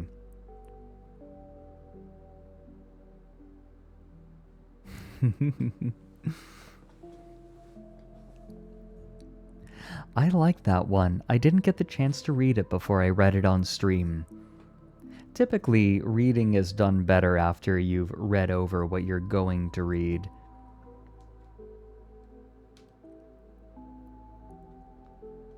Yeah, Tanny Meteor. The best way I can describe this story is cruel. This is a cruel story. It is dripping with cruelty from every corner.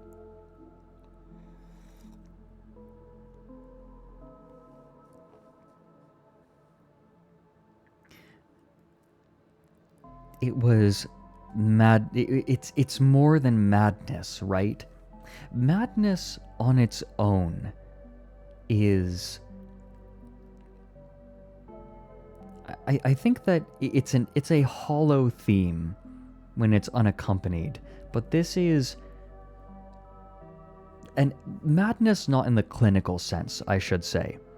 Right? Like, they're talking about the clinically insane, but this is beyond that, right? This is a losing of one's senses. Like, the theme of... I think that this is something that a lot of literary analysts, like, young students fall into a lot, people in their first year in college. They want to try to understand the theme of madness clinically. This is a classic problem in classrooms that multiple professors of mine specifically guarded against and would fight against. They would specifically tell the students not to pathologize characters. Do not diagnose them. Don't try to decide that they have this mental illness or that mental illness, because that's not important. It is not the job of the literary analyst, or just the reader in general, in my opinion, to diagnose a character. Yeah, you can't do it anyway. Besides, they're a fictitious character, right? Like, they don't exist. The writer can absolutely say that, or imply that they have something. But if it's not specified and you don't have a lot of evidence, even then, right? Like, let's suppose you do diagnose them. In the vast majority of cases, it's not useful to understanding or appreciation or analysis. Rather, what is important is approaching the character on their terms. Understanding that the character is experiencing the world in a particular way. Try, rather than to pathologize them, to empathize. And that's what this was, right? Our characters were more than just, like, their grasp on reality had weakened. It had been weakened by simply reading something. The King in Yellow is a mimetic hazard. If it were an SCP, it would be a mimetic hazard. It is a story. The writing of it clearly doesn't matter. And the history of the history of the Empire, I forget precisely what it was called, but that only has power over someone who has read The King in Yellow, as does the Mark. Once you read the play, it marks you in some way. The Imperial Dynasty, thank you. The history of the Imperial Dynasty of America. When you have read it, you now are susceptible to other forms of control.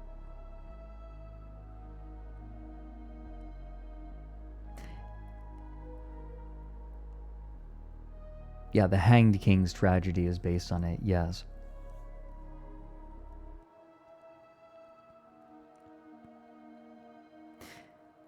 So it's the character, our main character, is not just mad. Mad not in the clinical sense, but mad in a more common sense. He is mad and he is cruel. And he believes himself grand and among others.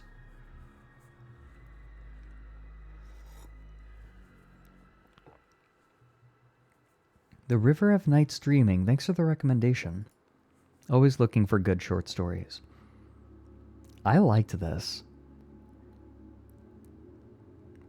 Something I would like to note is, remember when I said that the opening of the story sounded kind of weird, saying, we have segregated all races into different nations. We have established ethno-states, but then says we have solved bigotry.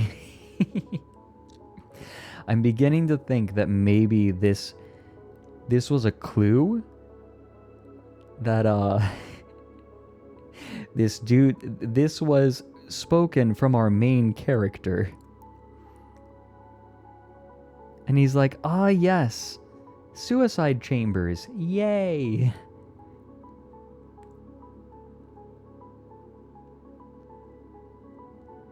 Yeah, Captus, that was kind of impressive.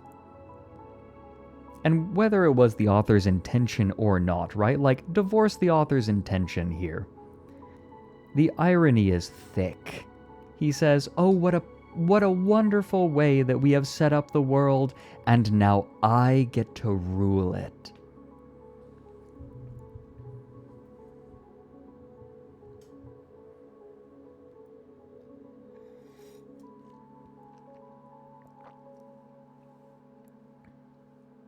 True, Kippy. Well, they announced that it is a chamber for that purpose. Thank you for joining me for this, though.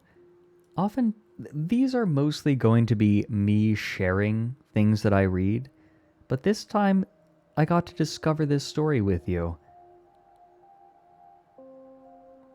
And I like that.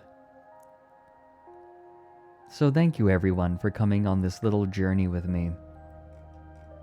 This little discovery.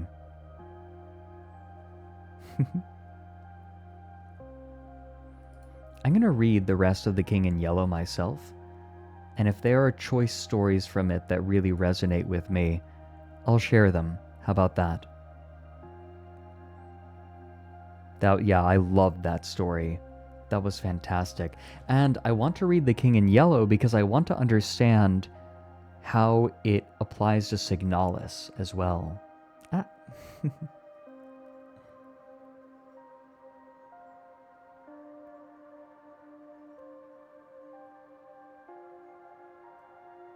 Yeah, I'll read the rest of it. This is fantastic. The stories decline steadily in quality. That's okay. The nice thing about a collection of short stories is, if you don't like one, you can skip it. It's the themes rather than the content. Okay. I'm curious to see what other themes are in it. I like these reading days. These are pleasant.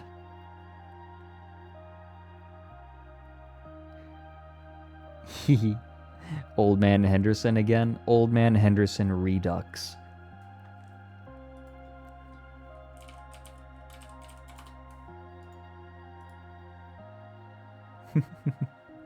Hey everyone.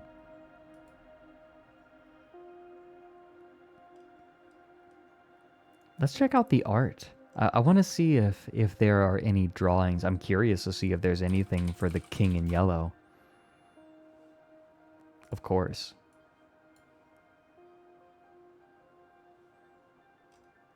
I had to adjust the windows, so give me just a moment.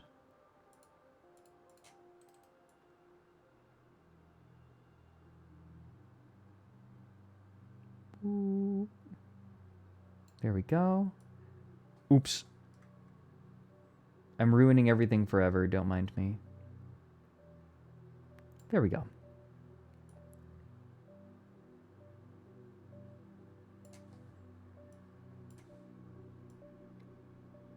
I'm a little bit of a perfectionist.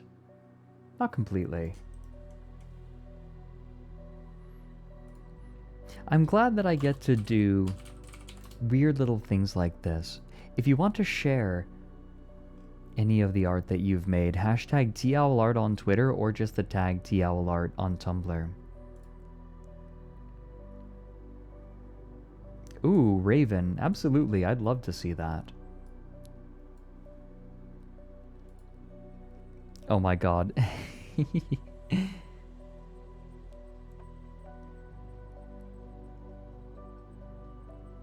Oh, this is cute. Look at what Shush made. Whoop. I'm gonna come over here for this. It's Mochi playing Thumper. Clack, clack, clack, clack. Do we need to play Sucker for Love after The King in Yellow and Signalis? I think that Wednesdays might end up being my gaming days.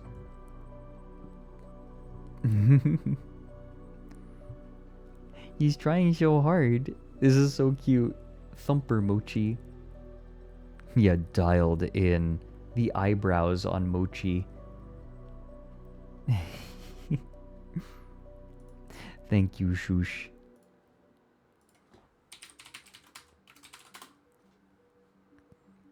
Owlets don't thump. Stop.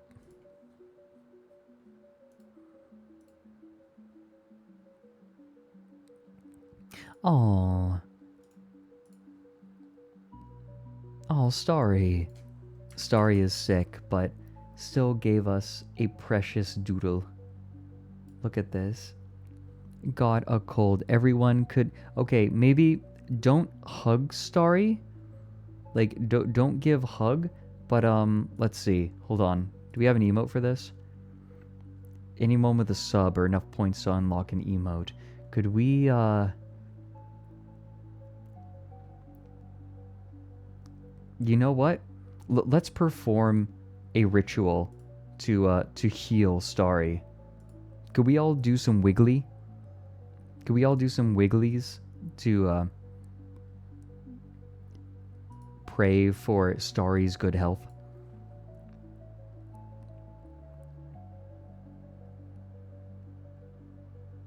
Yes, the healing dance. Yeah, if you have someone else's wiggly, do it too. Good, good, good, good. Get well soon, Starry.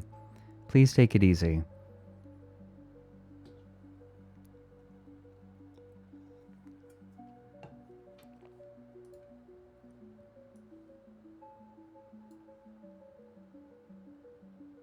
Ooh, actually, now I want to commission an emo where like I want to commission a sick owlet,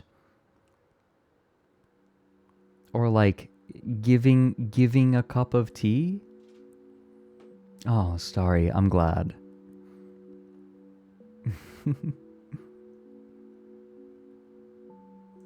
Good. Warm.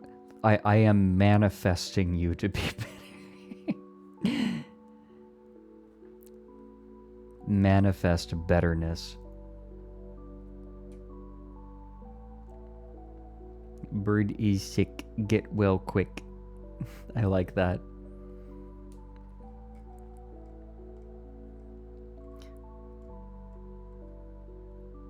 Let's see.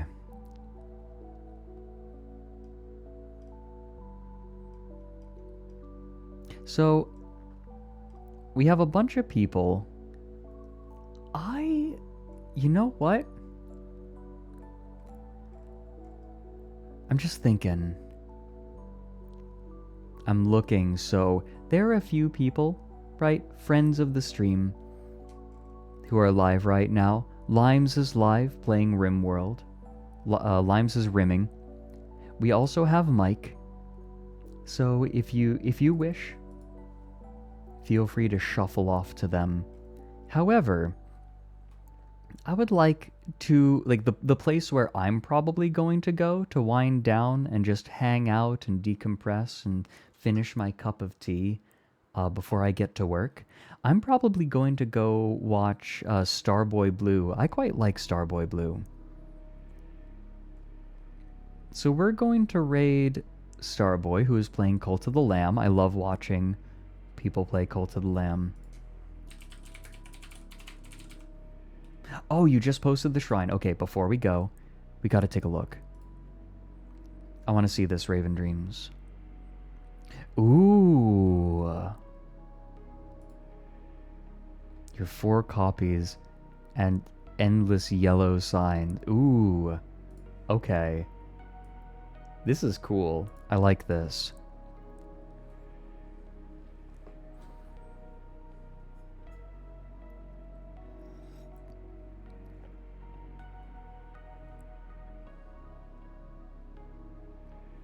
Is that a drawing of the king in yellow? It absolutely is. This is a copy, right?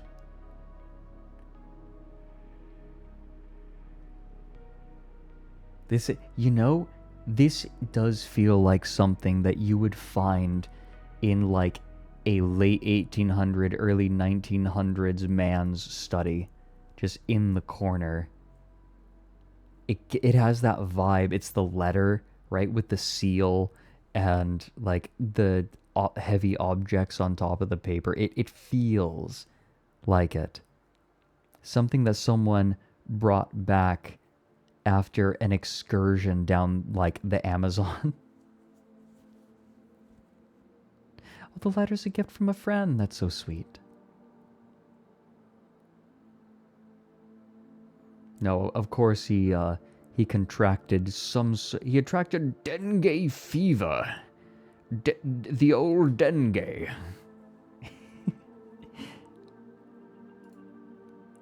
Thank you, everyone. This has been lovely. Again, Mike and Limes are streaming, obviously. Good friends of the stream and good friends of mine. We will raid into Starboy Blue, because that's where I'm going. Feel free to hang out. I'm going to decompress and get to work. But thank you, everyone. I'm so glad that we get to do this. Tomorrow, we will be back, as per usual. Tomorrow, we have planned Junie. Junie's going to be coming on, and we're going to be watching Children of the Mirror, which is another weird cult thing. I'm very much looking forward to that. We'll be starting an hour later than usual, at noon Pacific, 9 p.m. Central European time. Yes. 8 p.m. Western European time. 3 p.m. Eastern American time. And then Saturday, we have pools planned, but that might, like, we'll probably end up playing pools, but I'll also probably end up playing the new game, Abiotic Factor. Probably gonna play that. Hop on that. Chai expressed interest. And so we might hit up Chai, get a group together.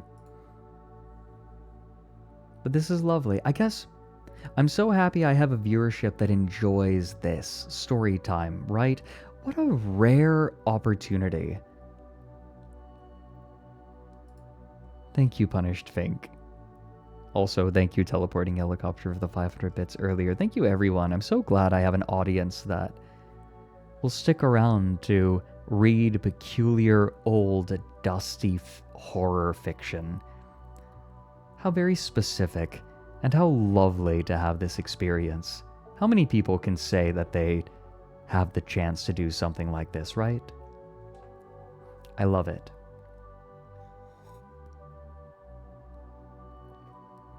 Take it easy, everyone. Please be good to yourselves today. I'll see you tomorrow. I'll be bringing a moth. Goodbye.